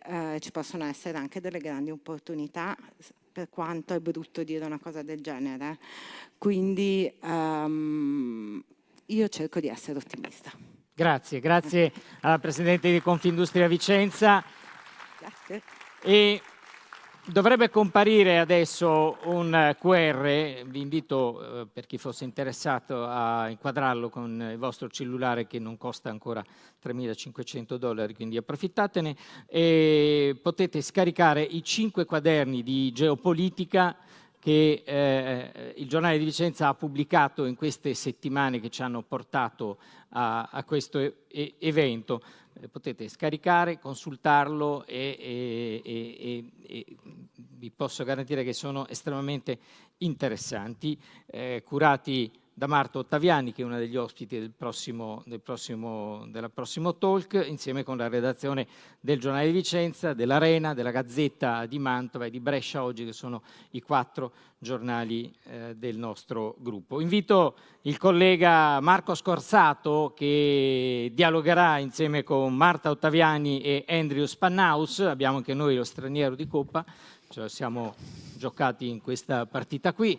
Ecco Marta, che saluto molto volentieri, perché insieme con lei abbiamo lavorato proprio ai quaderni che abbiamo visto, e bentornato anche a Andrew. Grazie, buon lavoro a Marco, vi ascoltiamo. Eccoci qua.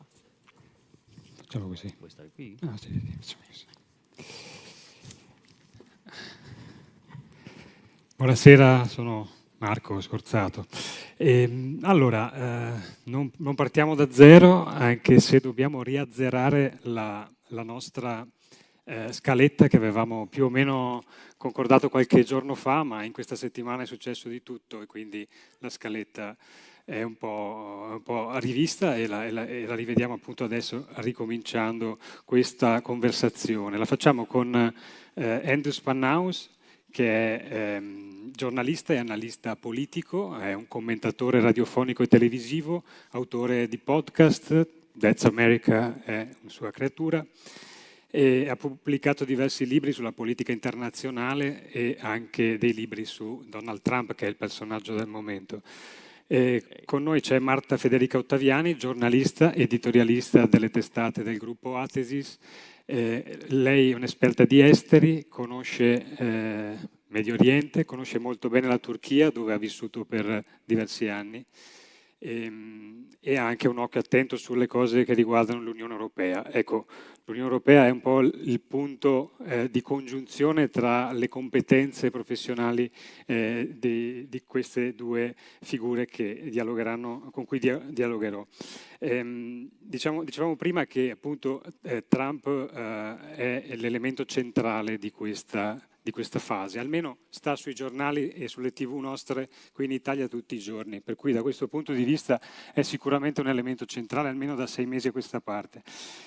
Però da qui forse, e lo abbiamo anche detto, l'ha evocato prima Dario Fabbri, abbiamo un'idea solo parziale o a volte distorta di che cos'è l'America oggi e che cos'è l'agenda Trump oggi. Ci aiuta lei, Spannaus, a chiarirci le idee? Bene, sì, grazie. Buonasera a tutti. Io non ero mai stato a Bassano del Grappa, quindi a Vicenza tantissime volte, quindi sono contento di vedere un posto nuovo per me. Mi permetto di aggiungere alla biografia che quest'estate da agosto alle 9 di mattina il sabato sentirete un mio programma in radio, quindi ascoltate, tra Italia e Stati Uniti.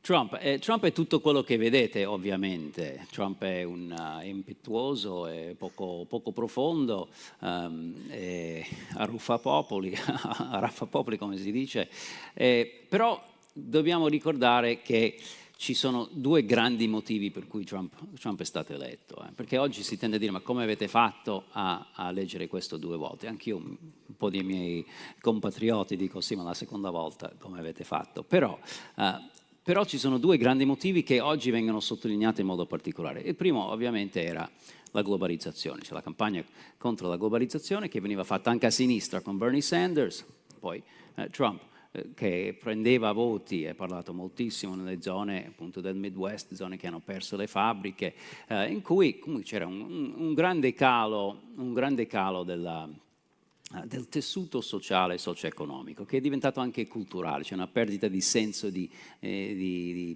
significato di queste comunità. E Trump ha parlato a queste persone, ma perché è importante? Non solo perché ha detto qualcosa di economico, ma perché ha dimostrato da repubblicano che era disposto a sfidare la linea generale, cioè l'establishment. Questa è stata una cosa molto importante. Perché uno così pazzo può sembrare credibile?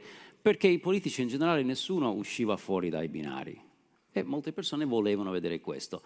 L'altro aspetto che è molto simile è quello della guerra, e oggi lo vediamo molto perché la base MAGA sta criticando Trump per l'Iran. Cioè lui ha promesso di non fare più guerre, lui ha detto abbiamo speso 6.000 miliardi di dollari per fare guerre inutili, dannose, sono soldi che potevamo utilizzare noi, non abbiamo risolto niente e la gente ha creduto a lui che non avrebbe fatto più guerre. Nel primo mandato non ne ha fatte di guerre nuove, ha continuato a bombardare qua e là come si fa, ma guerre nuove non ha fatto. E anche questa volta la gente, molte persone credono in Trump che lui porti veramente la pace. Non è solo una caricatura. Alcuni dei suoi più grandi sostenitori, Steve Bannon, che è stato suo consigliere, Tucker Carlson, che è un personaggio televisivo, adesso sui social molto, molto seguito, stanno dicendo che Trump sta tradendo i suoi elettori. È inaccettabile, non ha il sostegno della popolazione permettendo e aiutando Netanyahu a bombardare l'Iran e ancora di più se gli Stati Uniti entrano direttamente. Quindi ci sono degli elementi di sostanza sotto questa immagine di Trump che fa paura a volte per il modo in cui agisce, che dimostrano però insomma, le correnti più profonde che hanno permesso a uno come Trump di essere eletto e che però rischiano anche di spezzarsi adesso. Ecco, appunto, diciamo, Trump aveva evocato fin dalla campagna elettorale questa America come grande pacificatore, sia in Ucraina, a Gaza, e ci ha provato all'inizio, dall'una e dall'altra parte, ci sta provando più o meno attentamente, più o meno con risultati, ma in questo momento in realtà sembra che stia lì per decidere se attaccare o meno l'Iran. Ma che cosa è successo realmente tra il dire e il fare della sua politica? È successo Donald Trump, cioè non ha la capacità lui di progettare, di costruire delle situazioni. Questo non ha la progettualità, bellissima parola italiana che noi impieghiamo 4 o 5 parole in inglese da dire. Non costruisce le cose e questo è un grosso problema, cioè ha voglia veramente dall'inizio di parlare con Putin, poi qualcuno non è d'accordo, molti negli Stati Uniti non sono d'accordo che bisogna parlare con Putin, l'hanno contrastato in tutti i modi nel primo mandato, però ha promesso di fare questo, ha cercato di farlo, è stato efficace nel primo mandato? No, in realtà non è stato efficace, in realtà ha mandato le armi all'Ucraina, molto più di Obama e non hanno raggiunto nessun accordo. Adesso è arrivato, 48 ore, tutto quanto, però pensavo fosse tutto facile, arrivo io, tutti faranno quello che voglio. Invece ci sono dei problemi, delle questioni di sostanza che la Russia vuole ottenere, l'Ucraina vuole ottenere. Appunto la Russia, è stato detto da Dario Fabbri, ha vinto ben poco in questa guerra. Non è che Putin, se si ferma adesso, si troverà un grosso problema interno anche con l'opinione pubblica nel mondo militare e anche popolare. Quindi non è così facile. Medio Oriente è una cosa un po' diversa. Io qui sono cattivo con Donald Trump, anche se mi ha fatto scrivere tanti libri, ho anche delle cravatte Trump che avevo comprato prima, in tempi non sospetti. Io dico, Donald Trump è il presidente più debole degli ultimi 30 anni. Cioè è l'unico presidente che ha permesso, che si è lasciato prendere in giro, manipolare da Benjamin Netanyahu. Cioè, a parte certamente Biden con Gaza, possiamo dire non ha fatto tutto quello che molti direbbero che è stato troppo debole, però tutti, è dal 1996 che Netanyahu dice che l'Iran è vicino così alla bomba nucleare e bisogna attaccare. E tutti i presidenti hanno sempre detto no, non lo devi fare perché destabilizza troppo il Medio Oriente. Obama ha fatto perfino l'accordo. Trump ha ritirato dall'America l'accordo dicendo io farò meglio. E così ha creato la situazione di oggi. Poi possiamo dire iraniani sono cattivi, c'è una parte delle istituzioni americane che dicono bene, approfittiamo per far fuori l'Iran, sono i nostri nemici, è giusto. Però Trump non ha detto questo, Trump ha detto il contrario, ha detto no, adesso andiamo a fare la pace. Solo che, come l'ha fatto? Ha detto Iran, o fate come dico io, oppure vi bombardiamo. E Netanyahu ha capito benissimo che si era messo in un angolo da solo e che Trump avrebbe seguito quello che voleva Netanyahu. Adesso la decisione di Trump è estremamente importante. Cosa succede adesso? Da questa bomba, il bunker buster, cioè quello che scende di 60 metri, anche se i laboratori sono 80, 100, 200 metri, però se rovini tutto quello che sta sopra sicuramente rimandi indietro di alcuni anni. Poi sicuramente, almeno io penso, loro se sopravvivono questi laboratori cercheranno di fare la bomba dopo, bisogna vedere poi le conseguenze.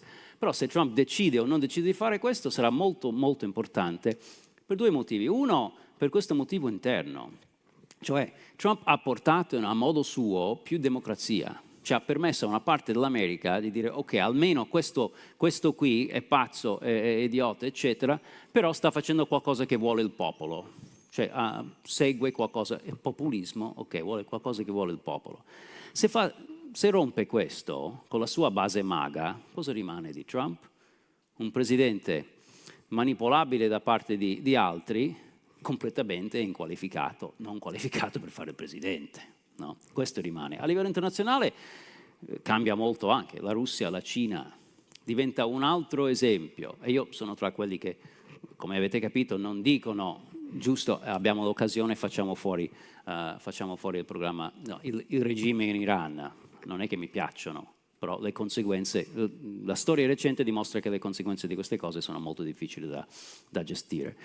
Però i russi, i cinesi, ecco, un'altra volta che gli Stati Uniti, che parlano di diritto, parlano di sistema internazionale, tutto quanto, vanno a fare una guerra perché lo vogliono loro. E noi cosa dobbiamo fare? Ci facciamo quello che è nel nostro interesse, senza ascoltare le vostre ramanzine. Io ho un'ultima domanda prima di passare a Marta Ottaviani, a Spanhaus.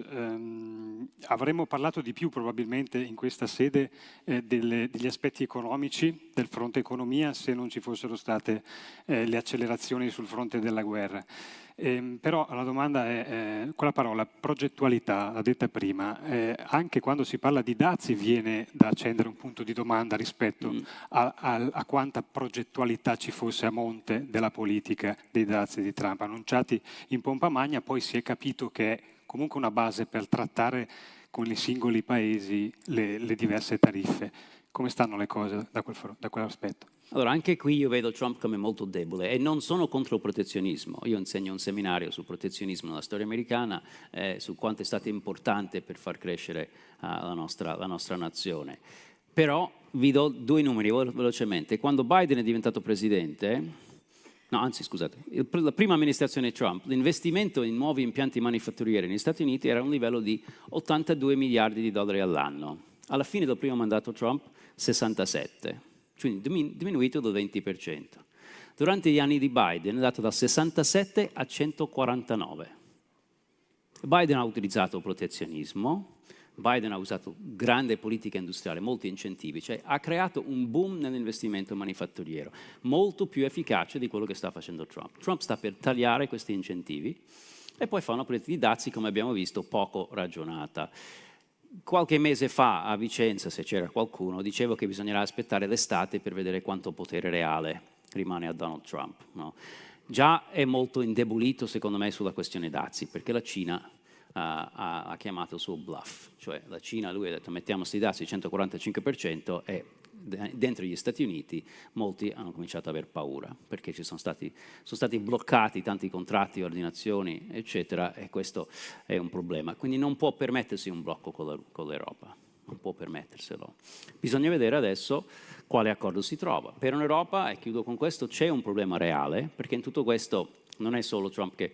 il fatto che Trump voglia mettere dazi su tutti non tolga in modo incoerente, non tolga il fatto che c'è un problema, cioè è un obiettivo che l'America vuole investire nella manifattura. Trump lo sta facendo in modo un po' più ragionato nel settore dell'acciaio, della cantieristica, cioè comincia a emergere una politica industriale più seria in alcuni settori.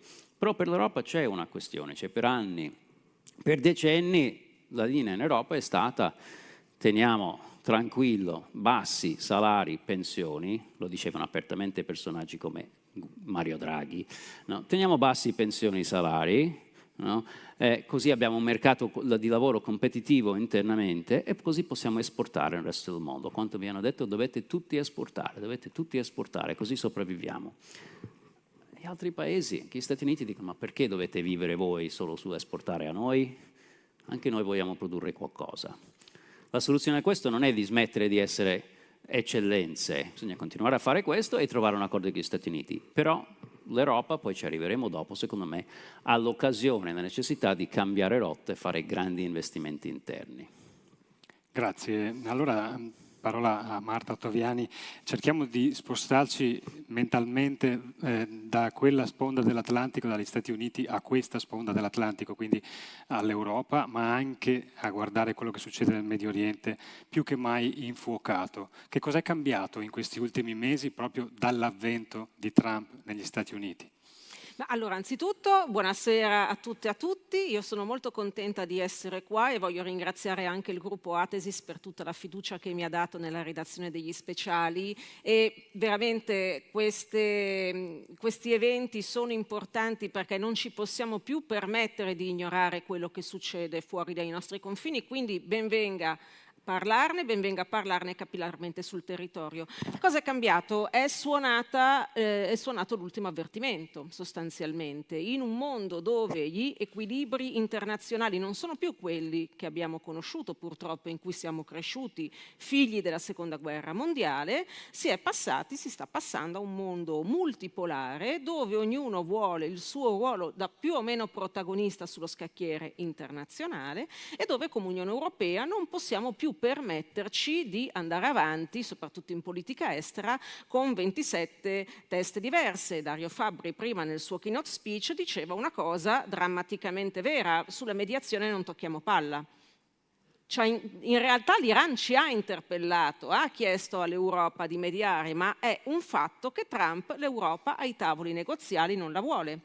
Non la vuole perché preferisce tenerla fuori come soggetto politico, ma non la vuole anche perché intanto sa che l'Europa a quei tavoli negoziali ci arriva con più posizioni, a volte date da una legittima divergenza d'opinione, altre volte invece date da paesi che più che membri dell'Unione Europea sono delle vere e proprie spine nel fianco per l'Unione Europea, e ogni riferimento all'Ungheria di Viktor Orban ovviamente non è casuale. Spine nel fianco che però impediscono all'Unione Europea di avere una politica estera comune e quindi di poter anche contare su tavoli internazionali dove invece rischiano di essere monopolizzati solo da altre potenze non particolarmente virtuose, lo possiamo dire, come la Russia, la Cina, ma pensiamo anche alla Turchia e prima del 7 ottobre anche all'Iran, che era considerato a tutti gli effetti, prima che Israele lo spolpasse nei suoi proxy, e adesso con questo attacco era considerato una potenza globale. E questo chiaramente per l'Europa è un problema, perché in un mondo che corre sempre di più e dove le potenze sono sempre più assertive, con tutto il rispetto per l'Italia e tutto il rispetto per gli altri paesi che compongono l'Unione Europea, ma divisi non andiamo da nessuna parte. Esattamente, divisi non si va da nessuna parte. Ci sono stati come l'Ungheria di Orban, ma rischia di essere un po' un alibi la presenza di questi stati come l'Ungheria di Orban. C'è davvero da parte di quegli stati che dovrebbero essere il traino dell'Unione Europea, c'è davvero la volontà di fare questo salto comune, questo salto insieme? Qualcosa si è mosso, qualcosa si è visto anche per necessità, no? Anche al G7, nel momento in cui Trump prende e se ne va prima della fine, si è vista una parziale reazione unitaria dei leader europei, compresa la Premier Meloni. Ma è stata anche una reazione importante. La Premier Meloni si è fatta portavoce di iniziative interessanti e la notizia è che questa volta non l'ha boicottata nessuno, perché il problema qual è? È che in nome degli interessi nazionali molto spesso ci diamo un po' le gomitate a vicenda anziché andare avanti compatti nella speranza di ottenere il risultato migliore per tutti. Però tu poni un problema importantissimo: bisogna decidere se diventare grandi o meno e come diventare grandi. Non si può fare una politica internazionale, unitaria, però almeno troviamo il modo di sanzionare in maniera efficace le nazioni che non si uniformano a quelli che sono i valori fondanti dell'Unione Europea. Il riferimento a Viktor Orban, come prima, non è casuale. Qui c'è proprio anche un tema importante di governance dell'Unione Europea. Tu lo sai meglio di me che curi tutte le settimane una pagina molto interessante su questo argomento sul giornale di Vicenza, e in Unione Europea abbiamo un problema di trattati. Ci sono dei trattati che vanno necessariamente riformati e che si avvertirà sempre di più la necessità di questa riforma man mano che l'Unione Europea si amplia, perché comunque ci sono paesi molto importanti e molto strategici nei Balcani che sono in predicato di entrare in Unione Europea nei prossimi anni. Certo. Abbiamo evocato in una telefonata nei giorni scorsi la parola bomba atomica, insomma sono due parole, l'atomica, perché appunto è tornata nelle cronache dei nostri giorni. Allora, qual è la differenza tra quando si parlava di bomba atomica durante la guerra fredda, quando c'erano i due blocchi, quello atlantico e quello sovietico, e parlarne oggi in questo mondo, come detto poco fa, multipolare? Ma allora, anzitutto la cosa interessante è che durante la guerra fredda di atomica non si parlava, cioè si sapeva che c'era, lo sapevano tutti, si sapeva quali fossero le nazioni dotate di questi ordigni, ma la comunicazione politica era completamente diversa. Adesso, senza arrivare alle espressioni di Donald Trump che sono particolarmente colorite, ma Joe Biden è stato quello che su Twitter ha scritto, anzi X, se no Musk si arrabbia, su X ha scritto Putin è un killer. E insomma, voi immaginate durante la guerra fredda il presidente degli Stati Uniti che dà del killer al segretario generale dell'Unione Sovietica, sarebbe davvero scoppiata una guerra. Quindi due elementi: uno, la comunicazione dell'elemento nucleare, e due, il fatto che durante la guerra fredda la bomba atomica era pura deterrenza, quindi sostanzialmente era un po' come se io ed Andrew fossimo di fronte, ognuno con un coltello dietro alla schiena, l'altro sapeva che c'era un coltello ma nessuno lo tirava fuori. Più attori hanno la bomba atomica, più uno, chi ce l'ha non ha più una superpotenza, perché se ce l'abbiamo in 5 la bomba atomica, ok, ma se ce l'hanno in 10, qualcosa inizia a non funzionare. E poi più elementi, paesi hanno questa bomba atomica, e soprattutto paesi come l'Iran, che dal punto di vista democratico e dei diritti civili sono ampiamente perfettibili, oltre ai dei disegni geopolitici, c'è il concreto rischio che da arma di deterrenza si trasformi prima o poi in arma di offesa. Andrew prima diceva due cose molto interessanti che voglio sottolineare, indipendentemente da come la si pensi dall'intervento di Israele su un regime che, ricordiamoci, è un regime dittatoriale, che ha più volte detto che voleva sterminare lo Stato ebraico. Ci sono due interrogativi importanti. Uno, davvero si scardina il programma nucleare dell'Iran? Perché c'è chi ha dei dubbi, anche bombardando tutto il bombardabile e facendo fuori, come ha fatto Israele in questi giorni, tutti gli scienziati che erano a capo di questo programma. E due, lo ricordava Andrea, ma credo l'abbia detto anche Dario prima, quando c'è un regime change, raramente chi viene dopo è, come dire, più conciliante con chi ha provocato quel regime change. L'abbiamo visto con la Libia di Gheddafi, che insomma concorderete tutti sul fatto che, ma quello dovremmo andarla a dire a Sarkozy, non è stata un'idea molto brillante, soprattutto per quanto riguarda gli interessi italiani. Ma l'abbiamo visto con l'Iraq. L'Iraq ancora oggi non si può definire un paese stabile. E ultimo flash, l'Iran, gli iraniani sono un popolo millenario, sono un popolo giustamente, comprensibilmente molto orgoglioso. Io dubito che si faranno dettare le condizioni di un regime change da Israele, per quanto però, se Israele è riuscita ad infiltrare così bene gli apparati, perché quando tu metti a segno una proprio sequela di attentati come hanno fatto loro, vuol dire che hai infiltrato il sistema agli alti livelli. Un po' l'hai fatto perché sei bravo, un po' l'hai fatto perché qualcuno si è fatto corrompere, e un po' però l'hai fatto perché forse qualcuno voleva favorire un regime change. Anche nei Pasdaran, che siamo abituati a osservarli come un monolite, ma monolite non sono. Grazie. Telegrafici un paio di domande per chiudere. A Spanhaus sulla sicurezza dell'Europa. Dobbiamo davvero da europei temere un qualche tipo di ritirata, di abbandono anche parziale dell'impegno degli Stati Uniti? L'articolo 5 del trattato NATO è una cosa concreta ed effettiva o è rimasta una cosa sulla carta? Un po' più debole oggi sicuramente rispetto al passato, perché c'è qualche dubbio, però come vediamo c'è una bella fetta, forse la maggioranza, comunque l'amministrazione Trump, che la pensa ancora in modo più tradizionale, quindi non penserei, non direi che non c'è più. Un flash sulla questione della difesa europea. Io sono molto meno ottimista dell'amica Marta Ottaviani e di altri, perché adesso succede che c'è la crisi, allora bisogna correre, bisogna andare avanti. L'Europa, quando c'è una crisi, bisogna fare la difesa comune, bisogna fare l'esercito europeo, eccetera. Macron va avanti, Starmer, non nell'Unione Europea, si aggiunge, perché quando c'è da fare lo scontro con la Russia, l'Inghilterra ci arriva subito. Perché Giorgia Meloni si tiene un po' a distanza? Semplicemente, quanti di voi siete a favore di mandare truppe in Ucraina? C'è qualcuno? Ecco, 1, 2. Ottimo, ecco perché 3, 4. Ecco perché Giorgia Meloni rimane bene a distanza. C'è un problema in Europa di questo, decidere la direzione è questa e bisogna andare lì. In un modo che sembra poco democratico a volte. È molto, qui, progettualità.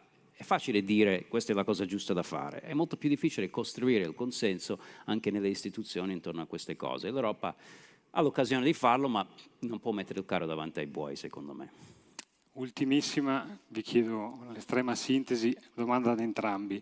Abbiamo titolato questo momento il disordine mondiale e l'Occidente dimezzato proprio per questo rapporto rinnovato, diciamo, tra l'Europa e gli Stati Uniti.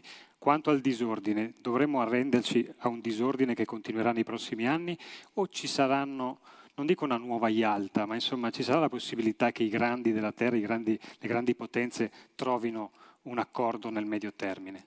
E scegliete voi l'ordine. Ma allora, la nuova Yalta dipende con chi, perché un conto è se la Yalta me la fanno gli Stati Uniti, Unione Sovietica, eccetera. Se la nuova Yalta la dobbiamo fare con la Russia e con la Cina, è comunque una sconfitta, almeno sul campo dei valori, ed è comunque la conferma definitiva che gli equilibri mondiali sono cambiati e che ci dobbiamo organizzare in qualche modo di conseguenza. Non si tratta, perdonatemi, di mandare truppe in Ucraina, si tratta del fatto di quando verranno ad attaccare noi, e la Russia sta comunque armando la sua base in Finlandia, e questo lo dicono i servizi segreti di mezza terra, tra cui quelli americani. Quindi sicuramente quello che dico è che chiaramente è chiaro che il dialogo è fondamentale, ma ancora più fondamentale e ancora bene che ci siano questi incontri quando sei invitato a cena da qualcuno e ti siedi al tavolo, tu devi sapere chi è il tuo commensale.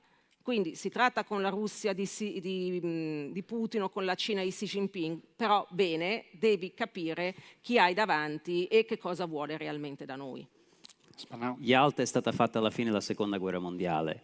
Noi abbiamo la possibilità di evitare una guerra mondiale. Purtroppo per farlo ci vuole da parte nostra ragione e progettualità, cioè come arrivare a farlo, riconoscendo appunto chi sono gli avversari. Gli avversari però con cui discutere questa cosa sono principalmente la Cina, anche la Russia e anche altri. Dobbiamo stare molto attenti a pensare che possiamo decidere noi come andrà tutto questo senza prendere in considerazione anche il punto di vista e alcuni interessi legittimi dall'altra parte, perché anche le dittature purtroppo hanno degli interessi legittimi, dobbiamo prendere in considerazione, senza cambiare i nostri valori, spingere i nostri valori. Però la Cina a me non piace come società politicamente, ma non mi permette, questo non mi permette, non mi dà la possibilità di cambiarla, no, in modo aggressivo, altrimenti faremo la prossima Yalta sulle ceneri. Grazie quindi a Andrew Spannaus e a Marta Ottaviani.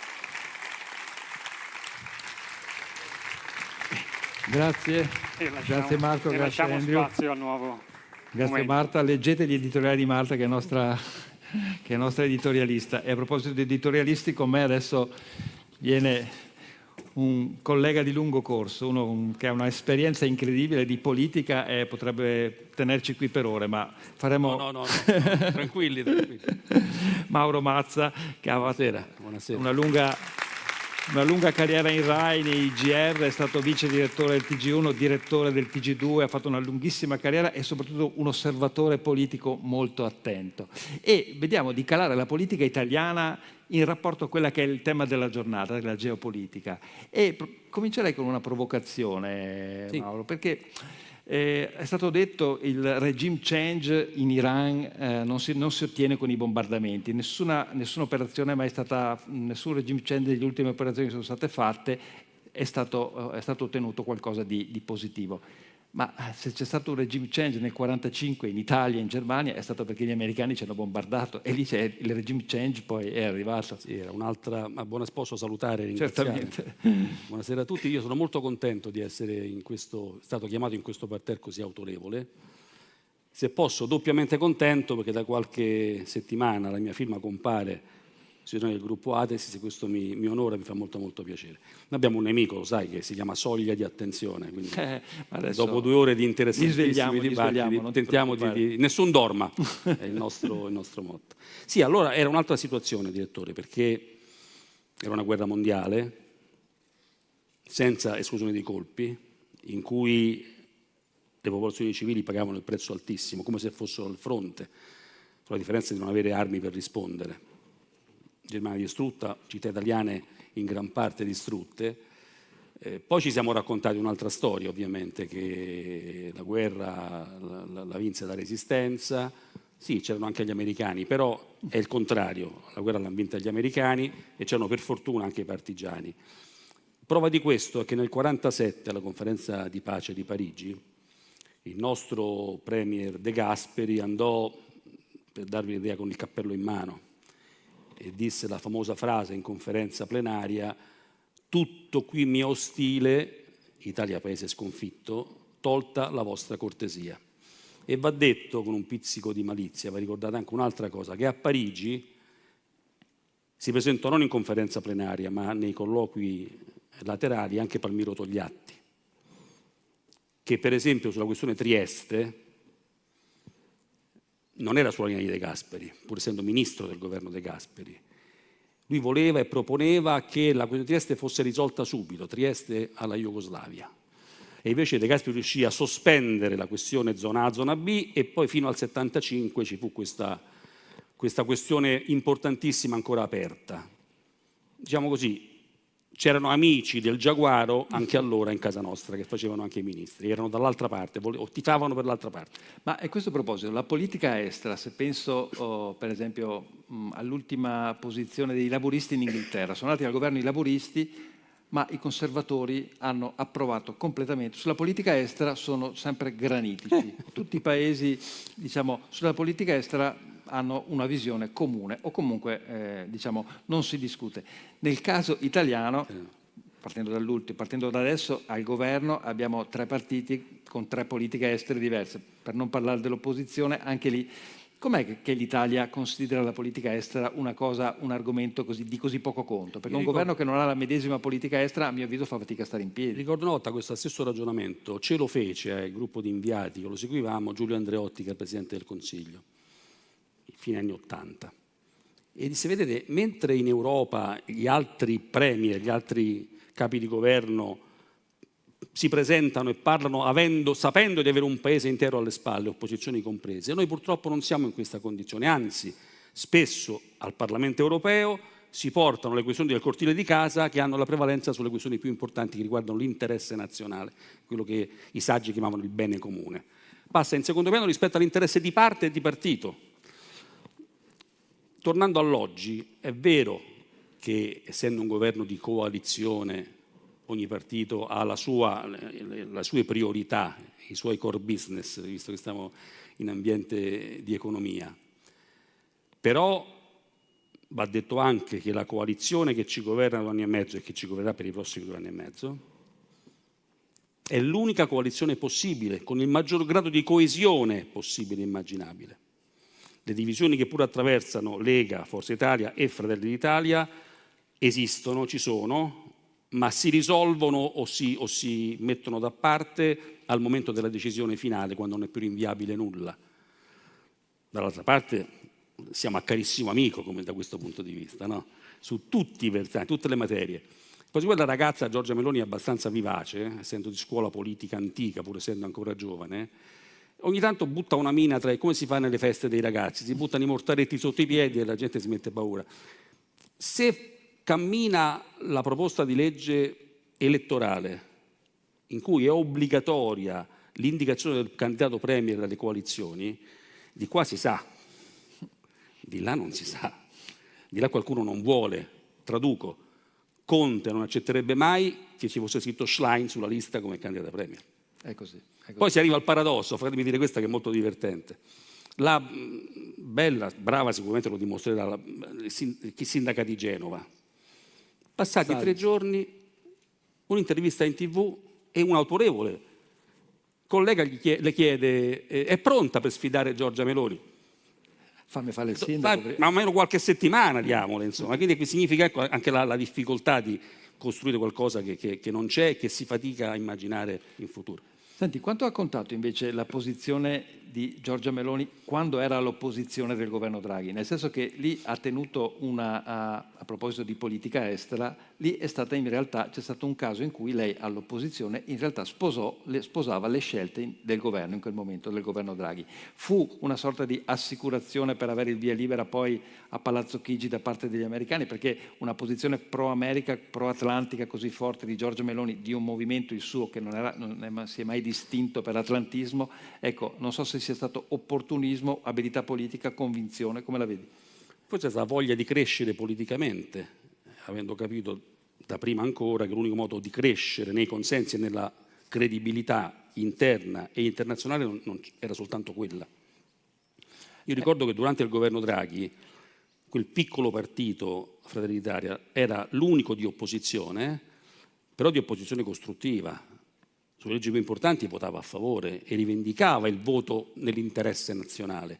Quello è stato apprezzato dagli elettori e si è visto a livello interno, da Draghi in testa, che stimava molto, Giorgia Meloni lo disse anche pubblicamente, e a livello internazionale. Dove una cosa che fatichiamo a capire è che da 2 anni e mezzo ai vertici internazionali si presenta sempre la stessa persona, cosa che in 10 anni non era mai accaduta. È vero. C'è Giorgia ancora qui? Sì, ancora qui, ed è l'unica che è lì da 2 anni e mezzo. Macron c'era anche prima, ma siamo agli ultimi 100 metri per quanto lo riguarda. No? Quindi questa idea di stabilità, di solidità in qualche modo, aumenta la credibilità dell'intera Italia, non soltanto del governo in carica. C'è qui con noi il senatore Zanettin, che ringrazio ancora per averci aiutato a portare qui il ministro degli esteri Tajani. E lo cito perché volevo chiederti qualcosa di Forza Italia e di Berlusconi, perché Berlusconi fu uno dei primi a cercare di portare Putin in orbita. Pratica di Mare, atlantica. certo. Penso a Pratica di Mare, all'inizio del millennio, quando addirittura si pensava la Russia nella NATO. Sì, che sarebbe stata abbastanza paradosso, però diciamo eravamo molto. Sì, sì. È come diciamo Putin amico Trump amico di Putin, all'epoca era Berlusconi amico di Putin, anche se Putin non aveva fatto i disastri che ha fatto ancora no. Ancora no. Ecco, come la vedi questa evoluzione di Putin e nei rapporti con un movimento moderato italiano che era rappresentante dell'atlantismo, perché di sicuro si è involuta anche la situazione, perché c'erano allora le condizioni perché la Russia stesse nel contesto dei vertici internazionali. Trump ha detto una cosa giusta, una volta tanto gli capita, magari non se ne è nemmeno reso conto di averla detta. Avete sbagliato, ha detto, a eliminare la Russia da questo consesso. Perché se fosse rimasta nel G7, ancorata al G7, probabilmente non ci sarebbe oggi la guerra in Ucraina. L'avrebbero affrontata al tavolo le questioni per tempo. E invece questa esclusione / emarginazione non è che abbia costretto Putin a questa volontà di potenza, a questa aggressività, ce l'aveva nell'anima evidentemente, però non ha aiutato il sentirsi escluso dal contesto internazionale. Prima facevo una provocazione con Tajani, ricordavo che a Vicenza sono 70 anni che ci sono le basi militari americane ed erano state fatte proprio in ottica atlantica. Io dico in Friuli, abbiamo Aviano, diciamo. Contro la minaccia dell'Unione Sovietica di allora. Ecco, adesso Trump invece sembra almeno, e non perde occasione per farlo conoscere, molto più vicino a Putin. Ecco, Trump alleato di Putin, come lo vedi? Non è che mi viene in mente una battuta da romano sordista, nel senso di tifoso di Alberto Sordi. I film Tutti a casa di Comencini, il nonno di Carlo Calenda, dico come il papà di Cristina Comencini. Tutti a casa, la scena famosissima, 8 settembre, armistizio. Alberto Sordi è il tenente Innocenzi che guida questo protoncino che si assottiglia sempre di più, che scappano, si trova quasi solo, e chiede un telefono, datevi un telefono, perché succedeva una cosa strana, sentivo proiettili da ogni parte. E lui telefona e chiede del colonnello: colonnello, parla il tenente Innocenzi, accade una cosa incredibile. Cioè, che succede? Gli fa il colonnello. Succede che i tedeschi si sono accordati con gli americani e ci sparano addosso tutti e due. Ecco, io non credo che si possa creare uno scenario del genere. perché l'alleanza, al di là del trumpismo che cambia, che ora è adesso, insomma, non sappiamo se è già cambiato, però mi sento di poter dire che non dobbiamo tenere questa rottura, cioè che le basi militari possono spostare dall'interno del nostro territorio l'obiettivo potenziale. Credo anzi che compito, e l'Italia se l'ha assunto col governo Meloni, di fare in modo che le due sponde dell'Atlantico siano il più possibile ravvicinate è un compito importante nel presente e anche nel futuro, perché sai, quando sento Macron che i volenterosi che vogliono mandare i soldati francesi al fronte, quando sento il cancelliere Merz che dice sono pronto a dare all'Ucraina i missili a lunga gittata per andare, io credo c'è del metodo in questa follia e mi chiedo, le opposizioni italiane, e dico le opposizioni non a caso perché sono frastagliate, diciamo, che plaudono a Macron e a Merz, cosa direbbero se quelle posizioni le avesse assunte pubblicamente anche a livello internazionale Giorgia Meloni? Altro che manifestazioni in piazza. Invece parla Macron e noi perché spesso si appoggiano a Macron in funzione anti-Meloni, no? E questa è una cosa grave, che torniamo al discorso di prima. Siamo divisi anche sulle cose essenziali ed è grave che lo siamo. Questo è vero. Che se ne accorgono fuori, ma se ne accorgono anche gli elettori. Senti, tu hai una grande esperienza, ne hai vissute tante e volevo farti uno flash storico. Secondo te quanto è costato all'Italia il fatto che per 40-50 anni l'alternanza non fosse una ipotesi possibile? Perché altrimenti c'era la famosa opzione sovietica in cui non sarebbe stata possibile. Fino all'89 non poteva essere. Esattamente. Ce la siamo raccontata. Ma questo non poteva esserci perché no.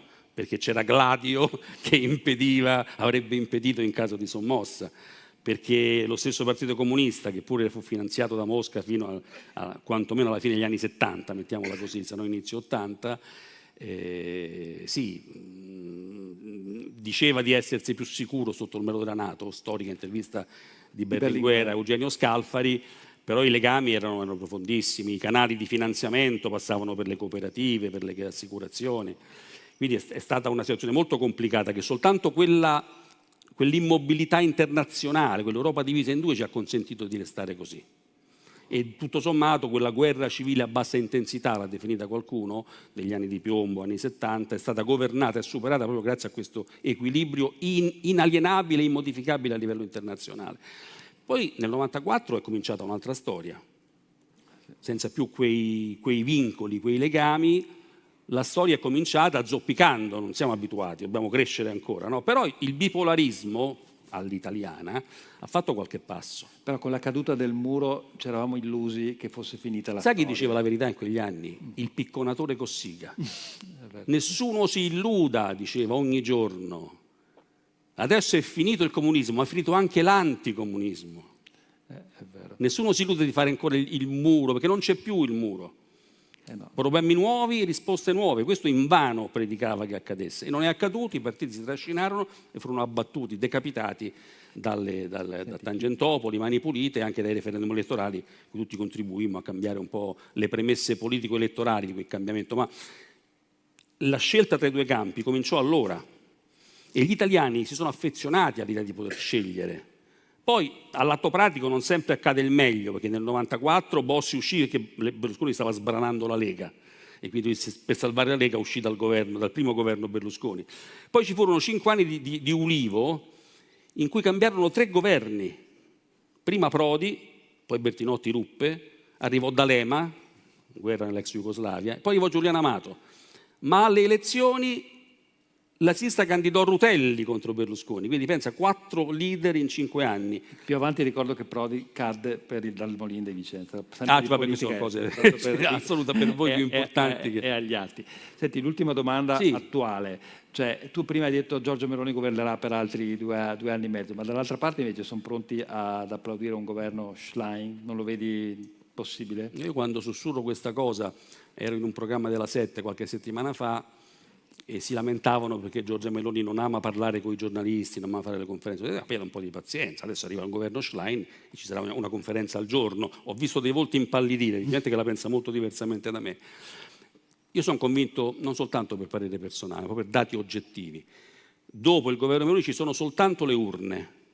Questo può accadere tra 2 anni e mezzo a scadenza naturale, forse 2 anni anticipando a primavera del 27. Non c'è un Monti, non c'è un Draghi dietro l'angolo. Dico di più, che quelli che oggi dicono che hanno la Meloni mania, la chiamo io, no? Che è colpa di tutto Giorgia Meloni, governo illiberale, ci sta portando allo sfascio. Il giorno che dovesse davvero prospettarsi la crisi del governo Meloni e l'auto blu di Giorgia Meloni stesse uscendo da Palazzo Chigi per andare al Quirinale, sai chi la bloccherebbe la macchina? Schlein, Conte, Fratoianni, per impedire che cada questo governo, perché in natura e anche in politica non esiste la creatura del tacchino che vuole l'anticipo del Natale. Grazie a Mauro Mazza, grazie davvero. Grazie a voi, buona serata. Grazie mille. Sono romanista, No, sì. che peccato. È celestiale, vero? Troppo. Lo so. Non ho parlato di quello, siamo gemellati con Mauro. Grazie a Marino. C'è una stagione che è appena finita che si chiama Resistere a Bassano. Grazie per la vostra resistenza. Sarete ricompensati con un bel... Volevo chiamare per una considerazione, un saluto finale al nostro amministratore delegato, l'amministratore del gruppo Atesis, Andrea Faltracco, per ribadire come Atesis che stasera ha organizzato questo evento, che ha parlato di podcast, allarga sempre di più insieme con i quotidiani, insomma, il suo raggio d'azione per essere sempre più presente sul territorio e sempre più in dialogo con i cittadini e con i cittadini lettori in modo particolare. Sì, grazie Luca, grazie a voi, buonasera, grazie di aver resistito fino a quest'ora con questo caldo. Mi scuso ancora, ma volevamo portare questo evento qui a Bassano in questa bellissima cornice, ci sembrava giusto e quindi abbiamo deciso di farla qui e siamo veramente contenti. Il gruppo Atesis è da qualche anno che sta investendo sugli eventi, perché sono un'offerta di completamento dell'informazione locale. Questo è un evento geopolitica, dove parliamo appunto di geopolitica, ma organizziamo eventi che riguardano la cultura, se vi ricordate Vicenza Storia Festival, e la sostenibilità con agenda sostenibilità e con economia, per esempio, con Top 500 e molti altri. Quello che noi l'informazione negli ultimi anni sta profondamente cambiando, la modalità di fruizione dell'informazione sta cambiando e ci sono parecchi touch point con i quali noi ci informiamo e un gruppo editoriale moderno come Atesis ha l'ambizione di essere, ha il dovere e l'opportunità di creare sempre nuovi prodotti per rimanere sempre in contatto con tutti i potenziali lettori e potenziali lettori. Ed è per questo che noi stiamo aggiungendo sempre nuovi prodotti a quello che è l'offerta tradizionale fatta dal giornale di Vicenza in questo caso. E allora parliamo degli eventi come questo, oppure parliamo dei podcast. Ne abbiamo parlato prima, l'ultimo nato in casa Atesis è Tabula Mundi, oppure parliamo delle newsletter. E qui abbiamo Marino che ha realizzato il Colore dei Soldi, che rappresenta una delle maggiori newsletter di successo del gruppo Atesis. Oppure parliamo dei social, dove giorni fa abbiamo inaugurato il canale TikTok del Giornale di Vicenza con grandissimo successo. Quindi, per concludere, quello che il gruppo editoriale deve fare è la nostra missione, quella di informare, comunicare e raccontare, e quello che dobbiamo fare è anche aggiungere prodotti per arrivare sempre vicini e a contatto con i nostri lettori per essere un'informazione autorevole, tempestiva e libera. Grazie. Grazie al dottor Faltracco, grazie a voi della collaborazione. Permettetemi di ringraziare i colleghi che hanno lavorato dietro, da Stefano a Paola a Susanna, tutto il settore marketing, i tecnici che hanno sudato stamattina e lavorato per tutta la giornata. E della redazione, anche della redazione che avrà un inserto speciale. Martedì faremo uno speciale su questo evento, ci sarà approfondimento su ogni incontro che c'è stato. Domani ci saranno 2 pagine che la racconteranno. Abbiamo avuto il ministro degli esteri in un momento importante, insomma è stata una bella soddisfazione per tutti noi.